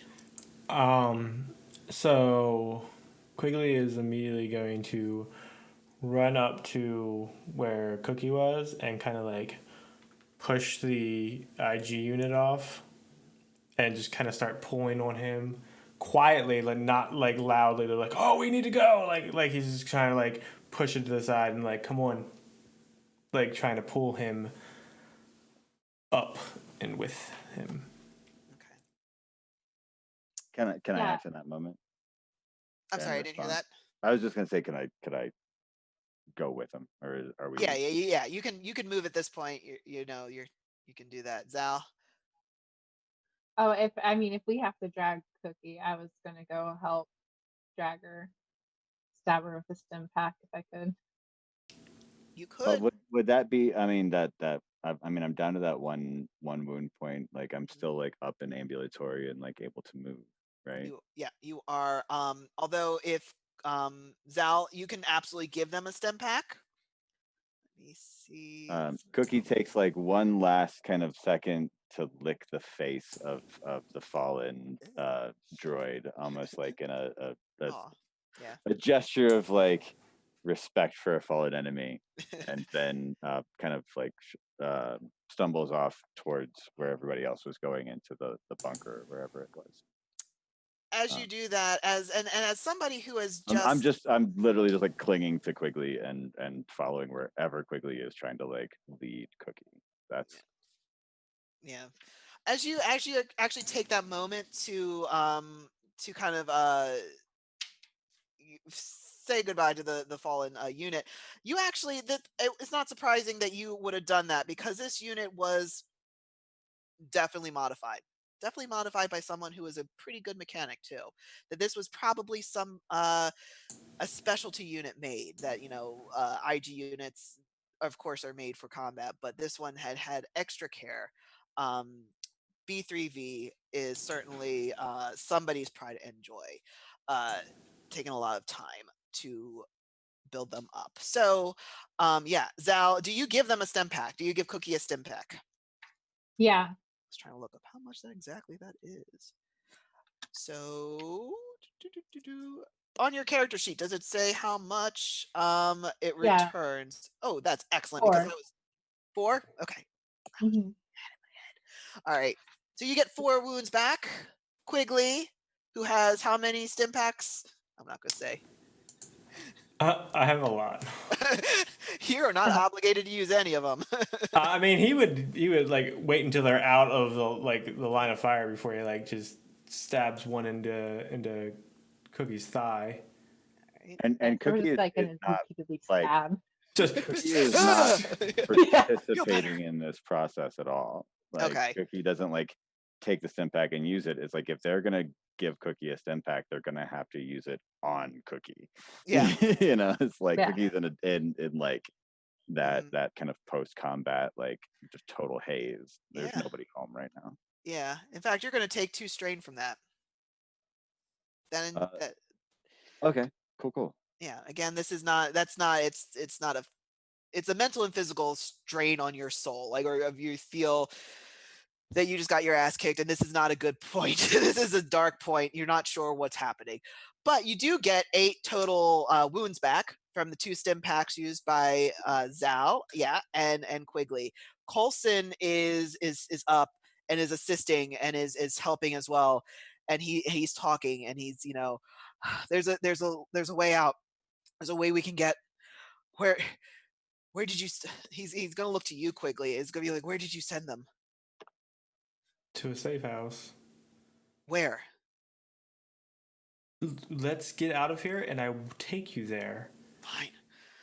He's going to go to the door that he had shown to Zal, and he's going to quickly push in a combination code. The door will slide open, and he'll go in. He'll kind of peek in first and clear it, and nod and motion for you guys to do the same. Yeah, Quigley will walk in. Okay. Cookie's just following Quigley still. Okay. Zal, you as you walk by Coulson, he is going to close the door behind all of you, and he's going to tap in something on the code on the little command code on the inside, and you'll hear the doors kind of shut, and then you'll hear a secondary set of doors slap shut behind you or behind them. So this door has double protection from entry on the outside. And he'll look towards the room that you entered is definitely like a back room, like possibly a back or electrical equipment or something. It is not a common room. It is not something that would have been used, and maybe a room that you just haven't seen, Zal. This is like a back storage room. There's no reason for you to be here. But as Coulson moves around you, you see that he does have a sense of purpose, and he knows kind of what he is trying to do. And he's talking. He's like, we have to get down. There are 3 speeder bikes down there. You take them. You take 2 of them, and you go. You go until you go until you can't any further. There should be an outlet. There should be a corridor that you'll be able to take. Just keep going. I'll hold them off as long as possible. Just go.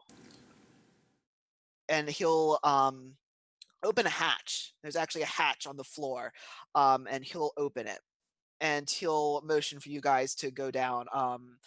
There's no sound or anything down there. That is what he does.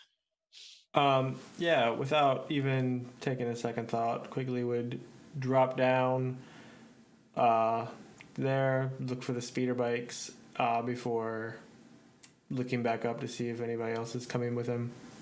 Okay. Give me let me I'll get the rest of you down there. Do the rest of you follow him? Yeah.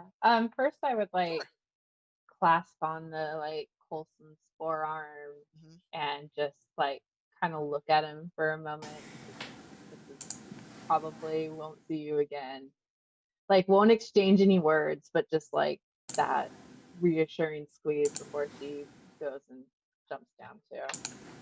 And he seems to pick up on the moment as well, and will kind of clasp your forearm as well, and just kind of nod. No words needed to be said. As he sees you go down, and he'll assist Cookie as well if they don't. I would say that Cookie is kind of still wanting to bring up the rear, but if Coulson is like staying behind and barricading the door, it would just be like this kind of moment of kind of quiet understanding between Cookie and Coulson, and then Cookie would just kind of put like the big heavy paw on the shoulder and through the translator would just come a simple thank you. And then Cookie would go down the stairs, go down the ladder or whatever. Coulson will nod and kind of touch your arm as well. Oh, actually, no, it doesn't come out as thank you. It comes out as may the force be with you. Aw. he'll nod and smile. May the force be with you as well.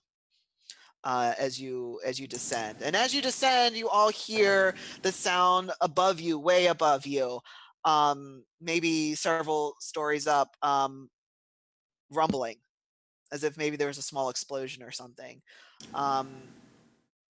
You're not sure. It's obviously some floors up, but you know that the assaults, although you seem to have found reprieve from it, the assault on this building is still happening above you and around you, and that there's still a sense of urgency. Coulson will close the hatch at that point.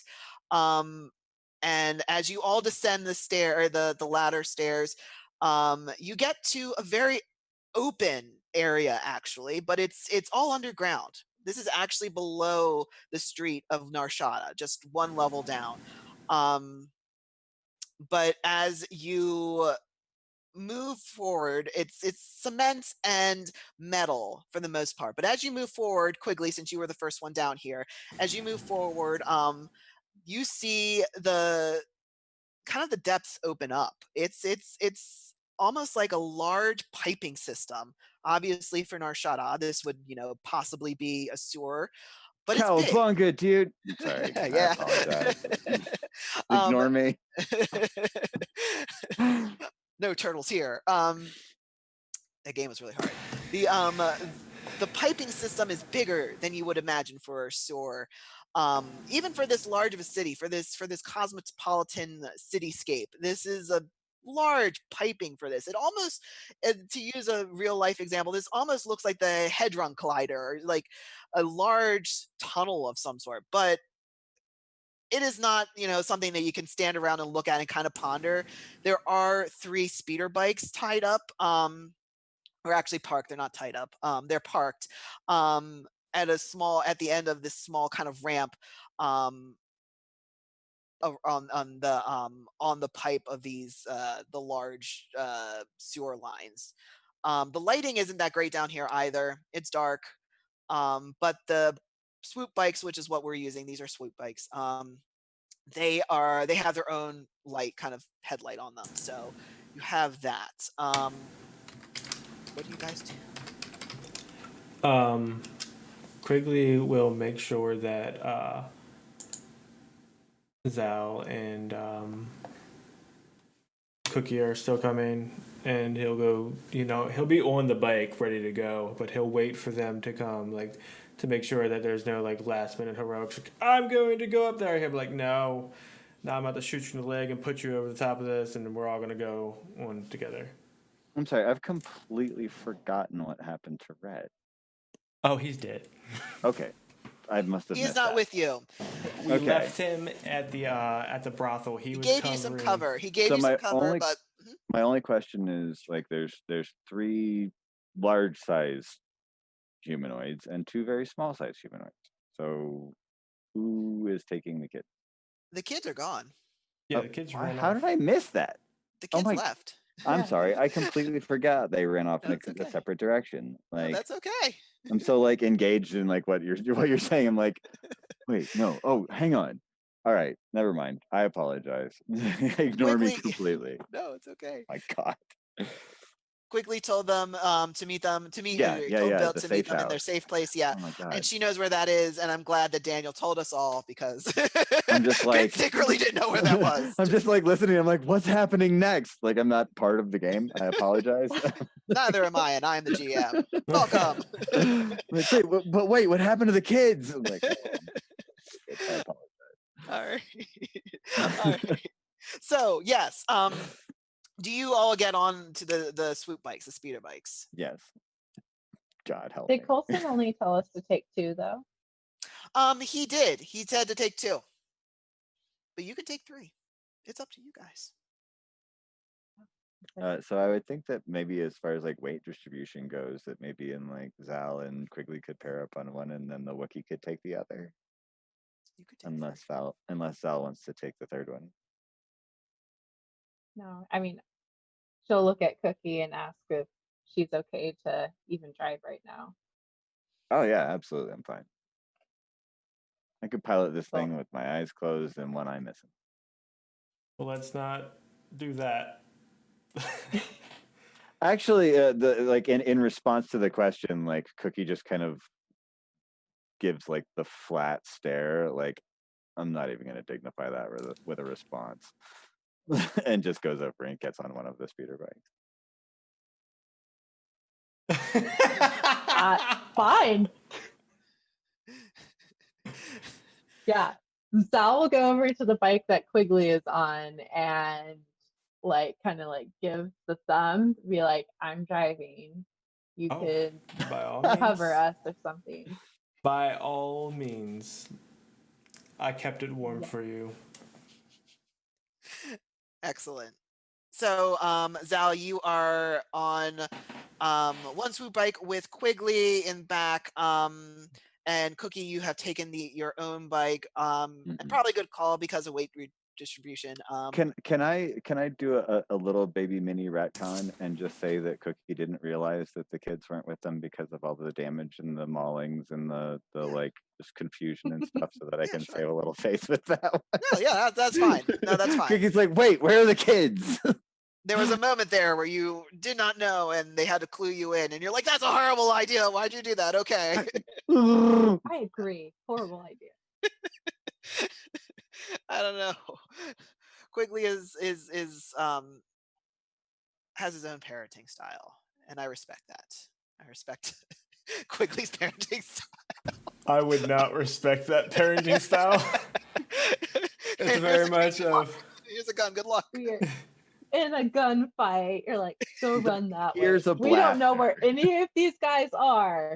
Run that direction. Well, I mean, if I'm understanding Quigley and Bit's backstory correctly, this is kind of their old stomping grounds, right? So It is. Bit being like the street urchin probably knows like all of the ins and outs and little alleyways and gutters and stuff to like disappear in this city, right?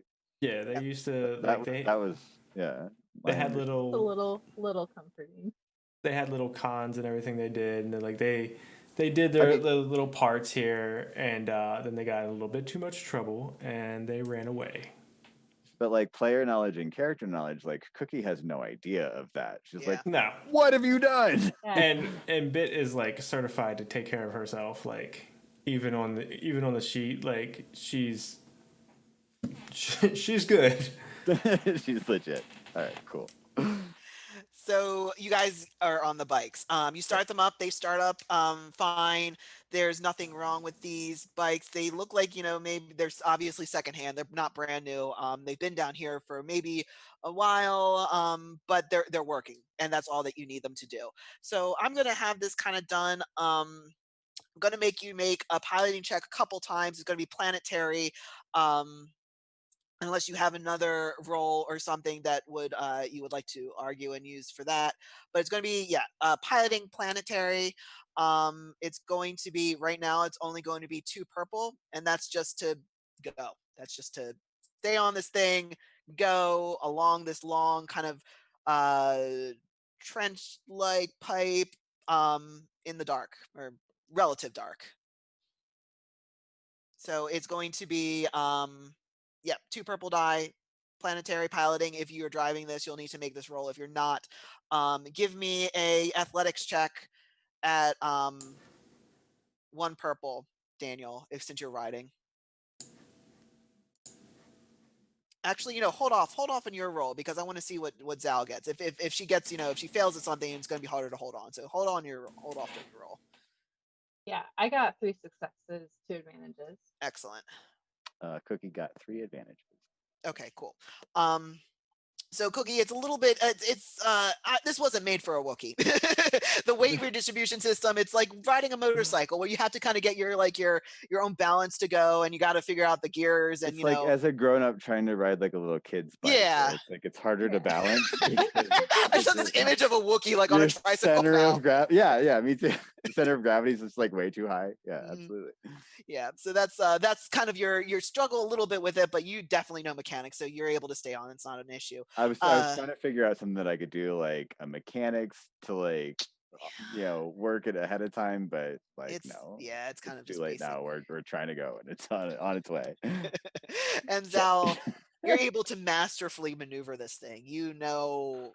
This is not your first rodeo on a speeder bike. You're fine. This is fine. Cookie's like glaring at her the entire time, like show off. Quigley's in the back, like, I got the good one. Give me a purple die, Quigley. To stay on. This shouldn't be an issue. But if you fail, I'm gonna laugh at you. 1 success. Okay, you're fine. You're able to stay on. So as you start moving through these tunnels at a fairly fast pace, we're saying you probably go, if you're really pushing it, these things go up 70 miles an hour. More if you really want. But right now, it's kind of between that. That's where it's, 50, 60 is where it feels kind of comfortable. Things are going really fast. But if you've ever been on a motorcycle, not having a surrounding and protecting thing around you, you really get a sense of how fast you're going. So, but your guys are booking it. You guys are moving it. As you go along, you maneuver around some just big obstacles in the way, kind of just like big things of debris, kind of the shells of various ships maybe that just have gotten down here or people just dumped. I know that video game level. Yeah. Yeah, exactly. But you guys are masterfully doing this. Like you're moving around, and you feel like this is you've gotten past being chased, or this is not something that the trouble you have just left. You've just left all the badness and the trouble and everything. Until you hear the sound of what can only be described as maybe thunder. But that doesn't make sense. You're a little bit too low for thunder. Give me a perception check. It's going to be two purple die.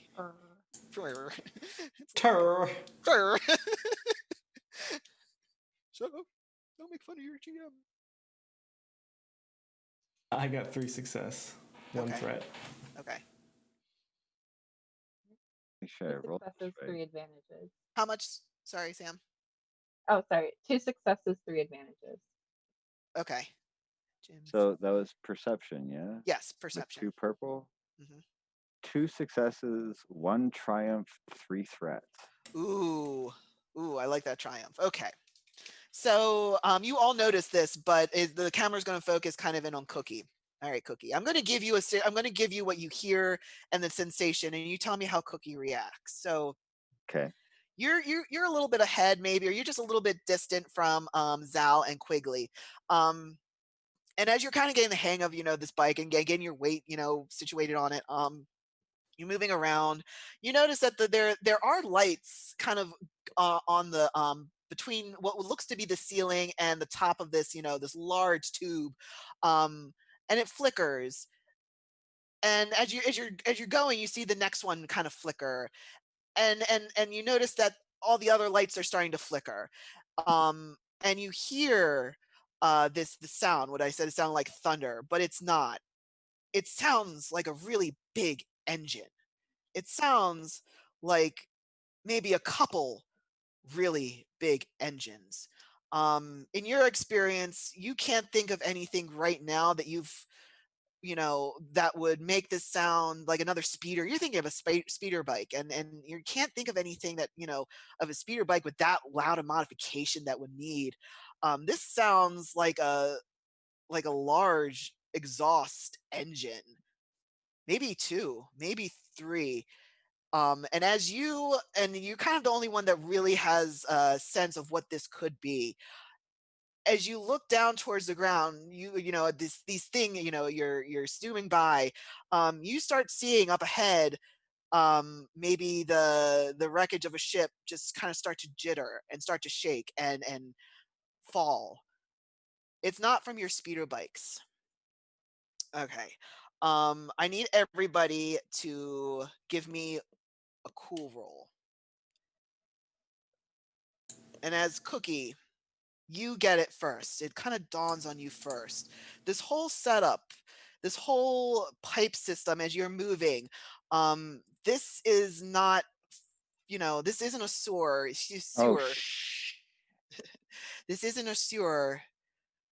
This isn't for this is any. an exhaust. This is well, I'll let you do your cool rolls. I'm gonna Cookie. Your cool roll, sorry, is going to be 2 purple die, 1 black die. That it? Just 2 purple, 1 black. 1 red die. Haven't had a red die. I was waiting. I heard you pause, and I was like, "It's coming."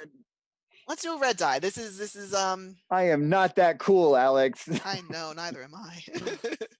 Well, it's not terrible. What'd you get? 2 successes and 6 threats. Okay, we can work with that. We can work with that. That's fine. Sal, what'd you get? What did I get? Yeah, cool. 2 purple, 1 black, 1 red. There's an obscene cool check. 2 failures, 1 threat. Have you ever seen a Wookiee's like entire body, like the first stand on end? I feel like that's what just happened. Quigley, what'd you get? 5 failures. Oh no! Oh, that's great. That's excellent. That's what I feel like what anybody would do in this situation. So what happened? What's going to happen?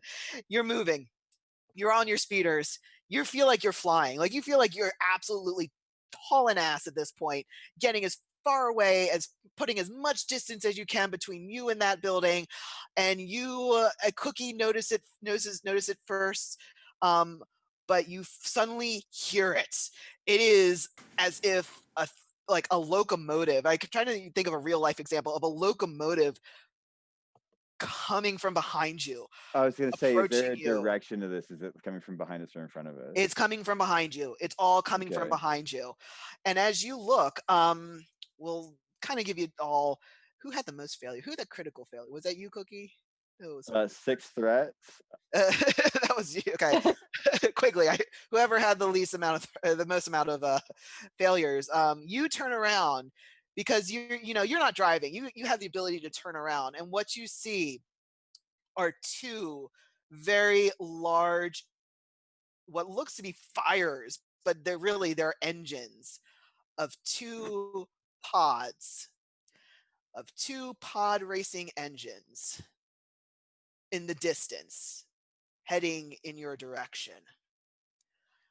You sense and it's odd to watch because it's obviously they're in the distance. It's like seeing a subway where you're on the tracks and you see the light in the distance, and your brain can't comprehend how fast it's coming to you, because before you're able to even kind of process what you're going to do, it is on top of you. Everybody make a piloting roll. This is a very difficult piloting roll, as one pod overtakes you. In fact, doesn't really even see you. Yes. The piloting is going to be 2 purple, 1 black, and 1 red. I don't have to make it, right? You do not. You're not driving, so it's just going to be Zal and Cookie. Don't kill us, Zal. Yeah. I have a talent, like skilled jockey, so I can remove a black. Yep. Like Remove that black. head. Absolutely. I'll keep the purple and the red. Cool. 4 successes, 2 advantages. Excellent. What'd you get, Cookie? 1 advantage. Okay. All right. So Zal and Oh my Quigley.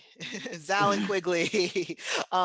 Quigley's actually, would you have made any motion to Zal to alert her? Yeah, he would have attempted to be like, not to alarm you, and then they're being alarmed. Yeah. Yeah. So you hear Quigley begin to say something, but you also hear this engine, like the sound of this like train or something overtaking you, and you feel right before they actually get on top of you, you feel the rush of air that these are carrying, or this one is carrying. You're not quite sure, but you feel this rush of air before the speeder bike beneath you like jeers. It's getting caught in the wind. It's getting caught in like the commotion of a very large, it definitely overshadows your speeder bike, large pod racer zoom by. And like I said, it doesn't even recognize you, doesn't even see you. These things go insane. We're talking very, very fast. Luckily, you all, made your piloting checks enough to kind of quickly, especially you, Cookie. You you you know you got it before anybody else. Yeah, you got it before everybody else that what this was, because you knew just the sound of an engine that this is something. You managed all to kind of go towards the edges as this thing tears down the middle, tears over you, tears around. um uh both of you, or all of you, barely able to hold on as you feel the wind and the force of this pod racer. What are your immediate reactions? This thing has passed you. This thing is, like I said, didn't even notice that you were there, really. Maneuvered over you, gone. Down where you're going, where you're headed. And you can kind of see it in the distance as it goes and turns a corner. Cookie is just trying to pretend not to be completely like terrified by this. Like Cookie like just got the hang of the speeder bike and is like trying to look cool in front of Zal, like not gonna let her show me up. And then the pod racer comes by and Cookie's like, I'm gonna die. I mean, I'm fine. Really, it's okay. Like that's the entire reaction. But in Wookiee. Okay, Zal and Quigley, do you well, actually, I guess it's for all of you. Do you continue? Are you this you saw the one pod racer overtake you? Are you going to stop, or are you going to continue and just go really fast? I'm not piloting, so Okay. I don't get a choice in this. I'm just along for the ride. Excellent. True. All right. So yeah, I mean, Colson said, "Go to the end." I'm going to the end. So Yeah, Cookie's just following Zal, like okay. trying to look cool and probably failing quite a bit. Okay. That's good, because Zal's just laughing. that's really all you can do, because I'm gonna rip your arms off. I swear to God, when we stop these bikes, I'm just gonna rip your arms off. This is fun, huh? This actually would You be don't fun understand Wookiee.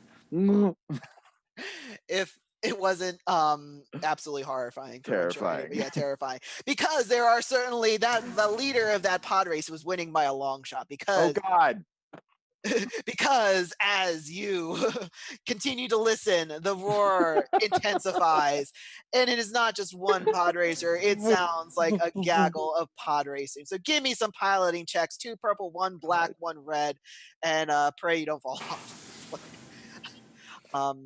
Oh God. I'll just like shout back to Quigley, like, "Hold on!" Yeah. As he's like, woo! No, he's definitely clinging on for dear life. Yeah. Cookie got 2 advantages and 3 failures. Oof, okay. I got 6 advantages, 2 failures. Okay. All right, Quigley, God.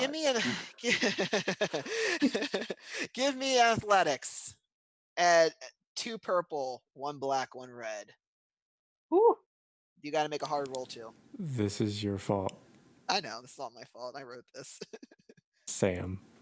Oh, not mine. Yeah, it's all her fault. 2 purple, 1 black, 1 red Yep.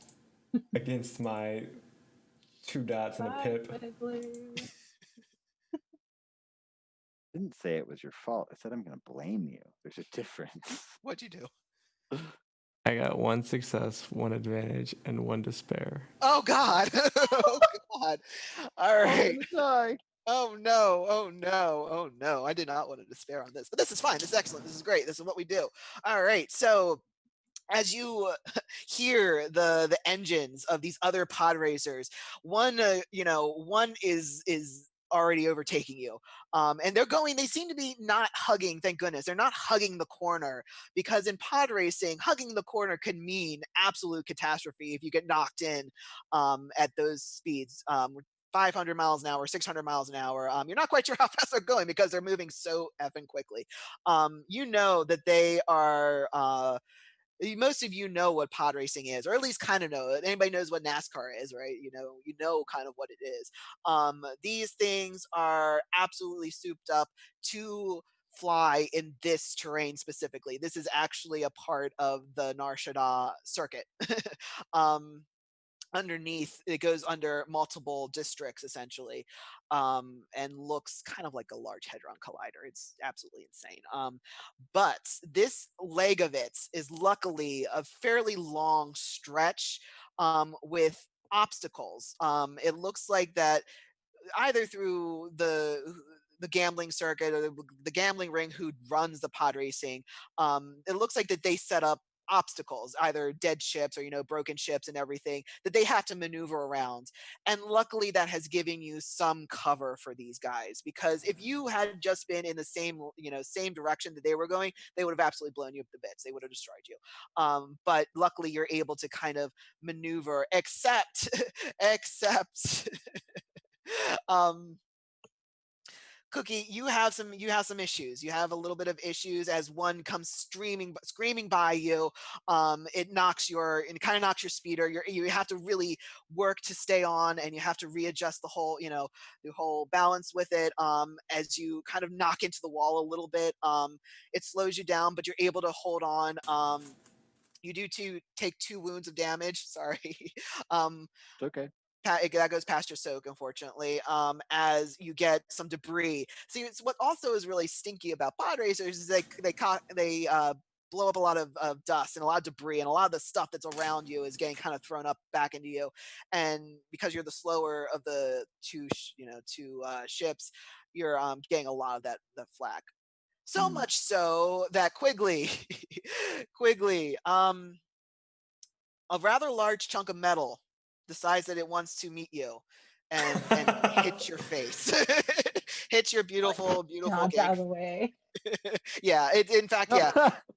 Zal sees it coming, is like, However, you do not catch it, Quigley.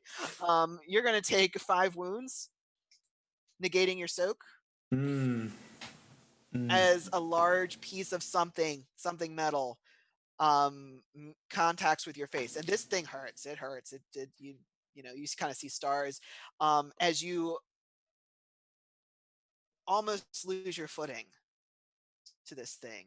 I'll kind of let you do a little bit of a shift with that critical absolute despair.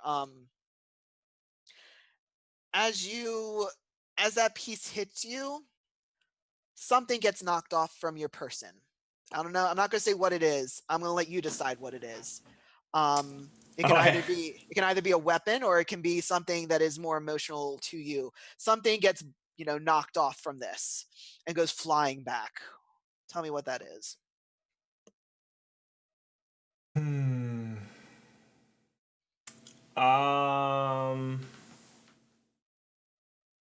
don't know. Your face. It's just your face goes flying Right, back. my Don't need that anymore. face. It's gone. Sure.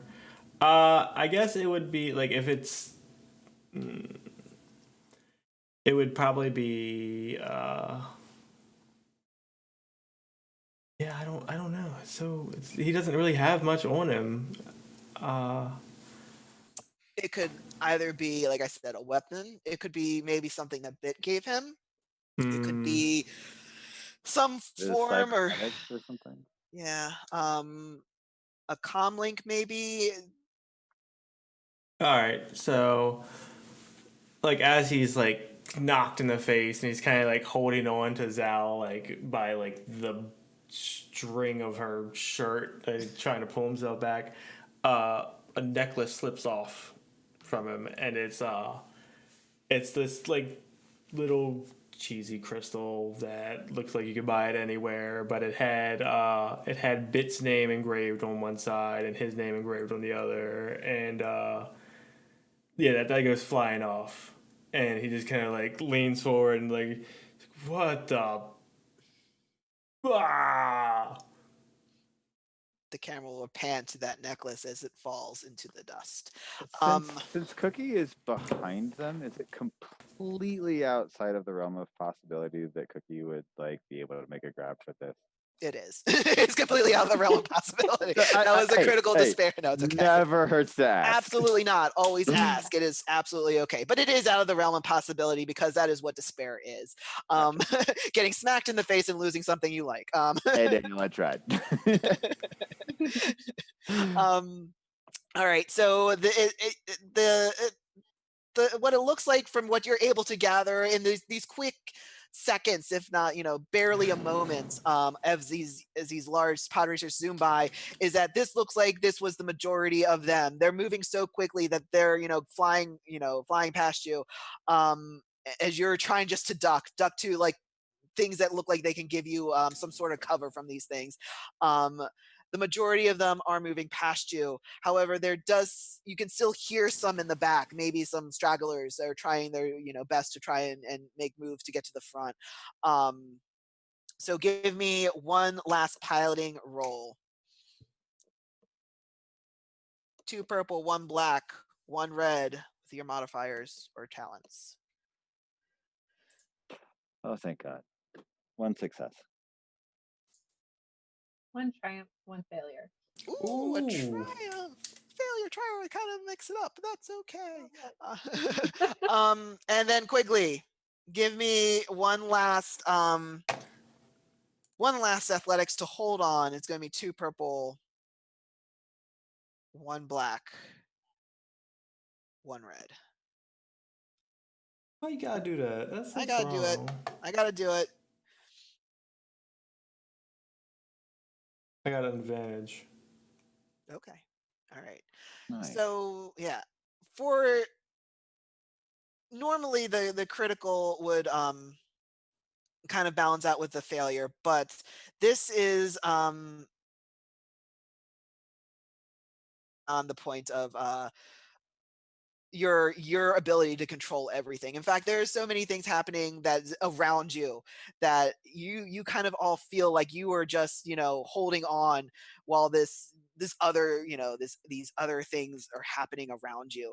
And that's kind of the case. The pod racers that were behind you are struggling to make moves to get into lead into their advantage.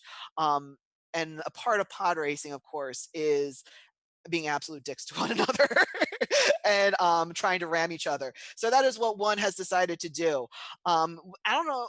The way this would look like to you, going much slower, would have just been the sound of grating metal on the sides of the wall as you see something fly overhead of you, make contact with the wall a couple, about almost a football field length away from you as it explodes. This is a very big explosion. And of course, you're moving towards it. So as you get closer, you feel the heat. But luckily, the pod themselves also have extinguishing systems to kind of curtail any big explosions, even though this pod literally just slammed into the side of the wall. But more importantly, the smoke and the whole kind of fire system of this starts to go off. There is water that starts to spray in from the tops, from where the ceiling and the wall meets on these like large sewer pipings, as they spray down to contact with the remnants of this pod and this pod racer. You're not quite sure. However, this pod does seem to be stuck in the side of the wall where there is now an open, a small mini open hole.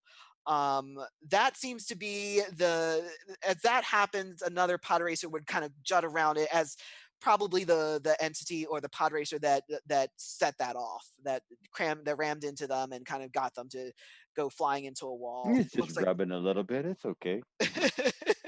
as it moves. And at that point, the sound and the roar of the engines all go into the distance. You know that they are now ahead of you. That there does not seem to be anything else here. However, the fire depression system of this sewer tunnel is just piping in water at this point to try and extinguish the flames from this wreckage. And that is where you guys are. What are you guys gonna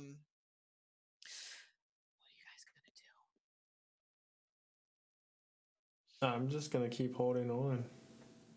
Cookie's instinct is to keep going and to try and we get gotta away get out from of here. this. Like, well, because Zal has said, Colson said to go to the end. Yep. You know, and Cookie is pretty much just trying to follow Zal's lead at this point in time. Okay. And that is a smart move. As you continue to go, there does seem to be a fork at some point where, the larger set of tracks you will turn, or the larger tunnel will kind of turn and do this really hard angular uh, pivot where it looks like maybe that they would have to really slam on their brakes to spin themselves around to go again. It's and down a stretch. There is a fork where a smaller tunnel Like a branches off. hairpin turn Yeah, like a almost. hair. That's the word, hairpin turn. Look at my racing ability. Hairpin turn. There we go. You're welcome.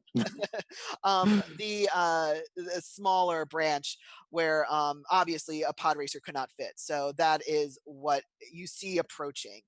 The pod racers, are that if you stay on this main track, that you probably will have to encounter them again. This is a lapped circuit, and you're not sure what lap they were on. So that is what you see ahead. Are you gonna take Definitely. okay? Yeah, Cookie's No just point in going in a circle, so Who knows? Maybe you would have won. So you take the smaller branch that Coulson had said to keep taking it until you take till there's a fork, and as you do, the tunnel gets narrower and narrower, and eventually it comes to what looks to be a large junction with multiple pipes heading in a couple different directions. At this point, you do not hear anything behind you. You do not feel that you are being chased at this moment, and we're out of initiative. So this is the point where you could feasibly take a moment to decide where you're going to go. Is there like a good way to discern where we are in relation to the city above us? Give me let's see. Why don't you give me an underworld check? Give me an underworld check. 2 purple. Said 2 purple. Yep.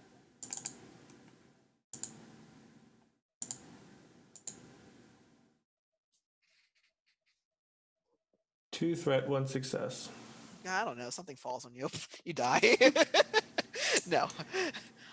You're pretty sure that you've heard of the pod racing on Nar Shaddaa.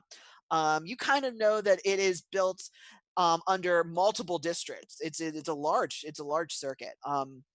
And it goes under, of course, the red light district. It goes under the Hut Palace and all that. I keep saying Worm Tongue, but that's not it. whatever there's another district. It goes under all of them anyway.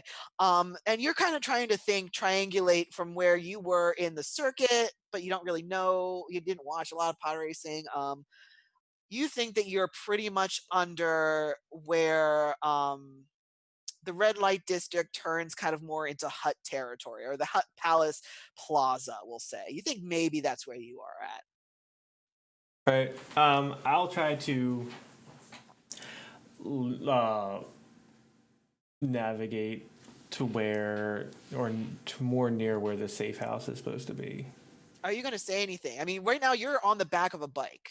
Yeah, no, he would lean forward to Val and or to Zal, sorry, and just kind of tell her like directions. He's like, "This is, I'll get us as close as we can to the safe house, and then we'll walk the rest of the way." Yeah, she'll slow down a little bit so that she could kind of relay that to Cookie, and yeah, just follow the directions that you give. Cookie's looking pretty zoned out at this point in time.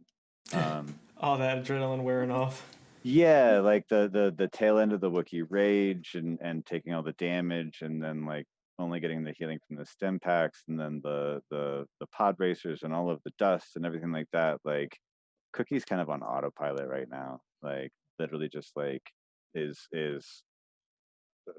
like is almost non-communicative. Just like in kind of like Their own world. almost like battle mode, where it's like that the kind of like haze of battle, where it's like, all right, when we get someplace that we're safe, I'll let my brain turn back on again. Right. Like, that's kind of Yeah. that's what's going on with Cookie right now. So, Zal, you're letting Quigley guide you. Yeah, but I'm also, just because she also knows the city, kind of basing it off of like what she knows of where they're at, kind of keeping track of where they're going. Okay. And with knowing kind of the city and having been here for, an amount of time, you're not quite sure if Quigley has his like bearings correct. You're not quite sure if you know you're not you don't there's something nagging you saying that is not maybe correct. You're not sure, but um you can continue to follow his direction. I'll kind of like call over my shoulder and be like, where are we going exactly?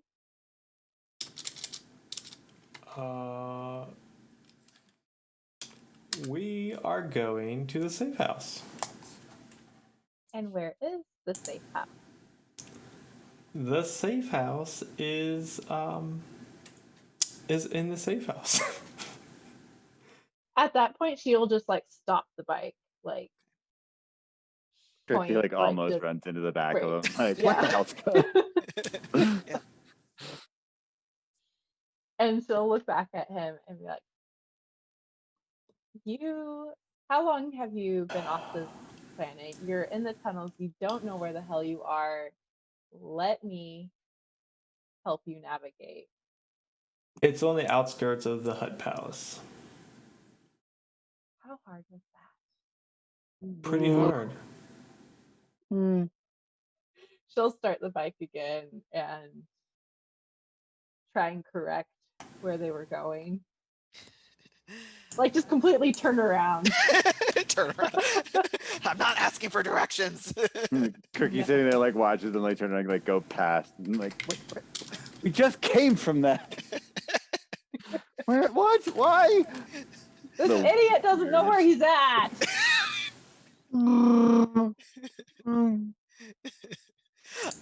So maybe, yeah, that's what happens.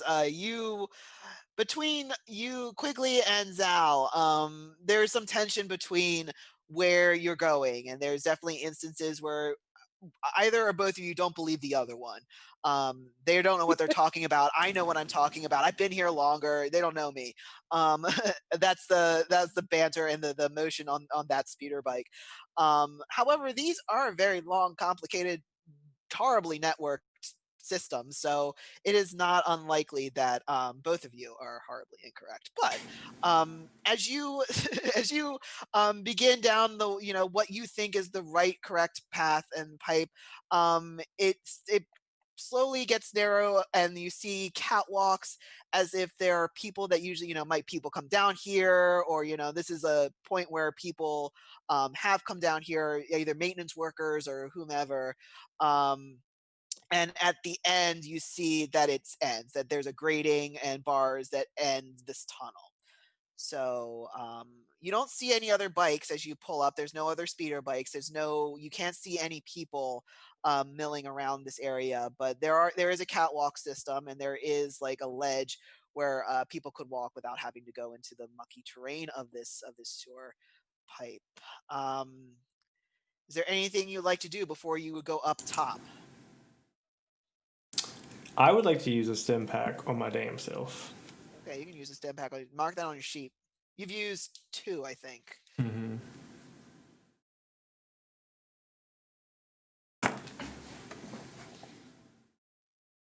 Is there like anything around where we could like potentially hide the bikes if we need to come back down here? Yeah. Give me a stealth. Give me a stealth roll. It's gonna be 2 purple die. Idea. So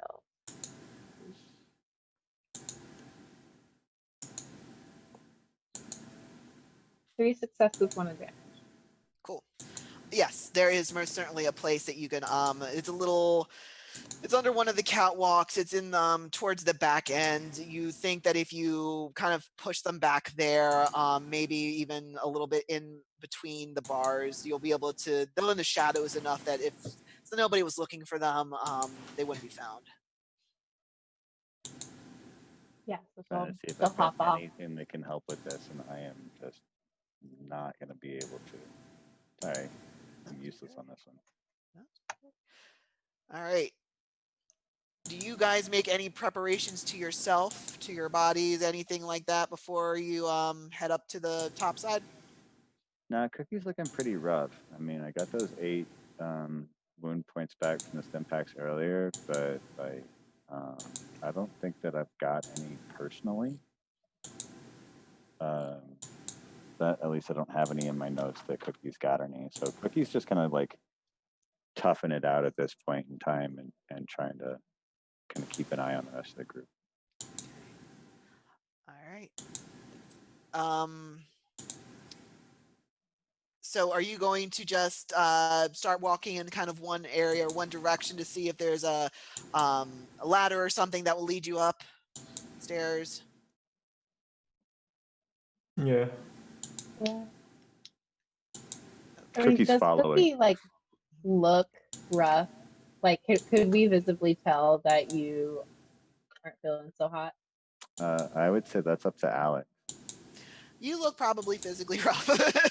You probably look, you got some singed hairs, and you just look tired. You look like you. I would say in that like that kind of like video game sense of like getting to the save point. Like Cookie's pretty low on like HP, but if you made any sort of move to try and stop and deal with it now, Cookie would kind of like shrug you off and be like, no, we need to get where we're going first. Like, I'm fine, don't worry about me. Like cocks the bowcaster and is just like, just go.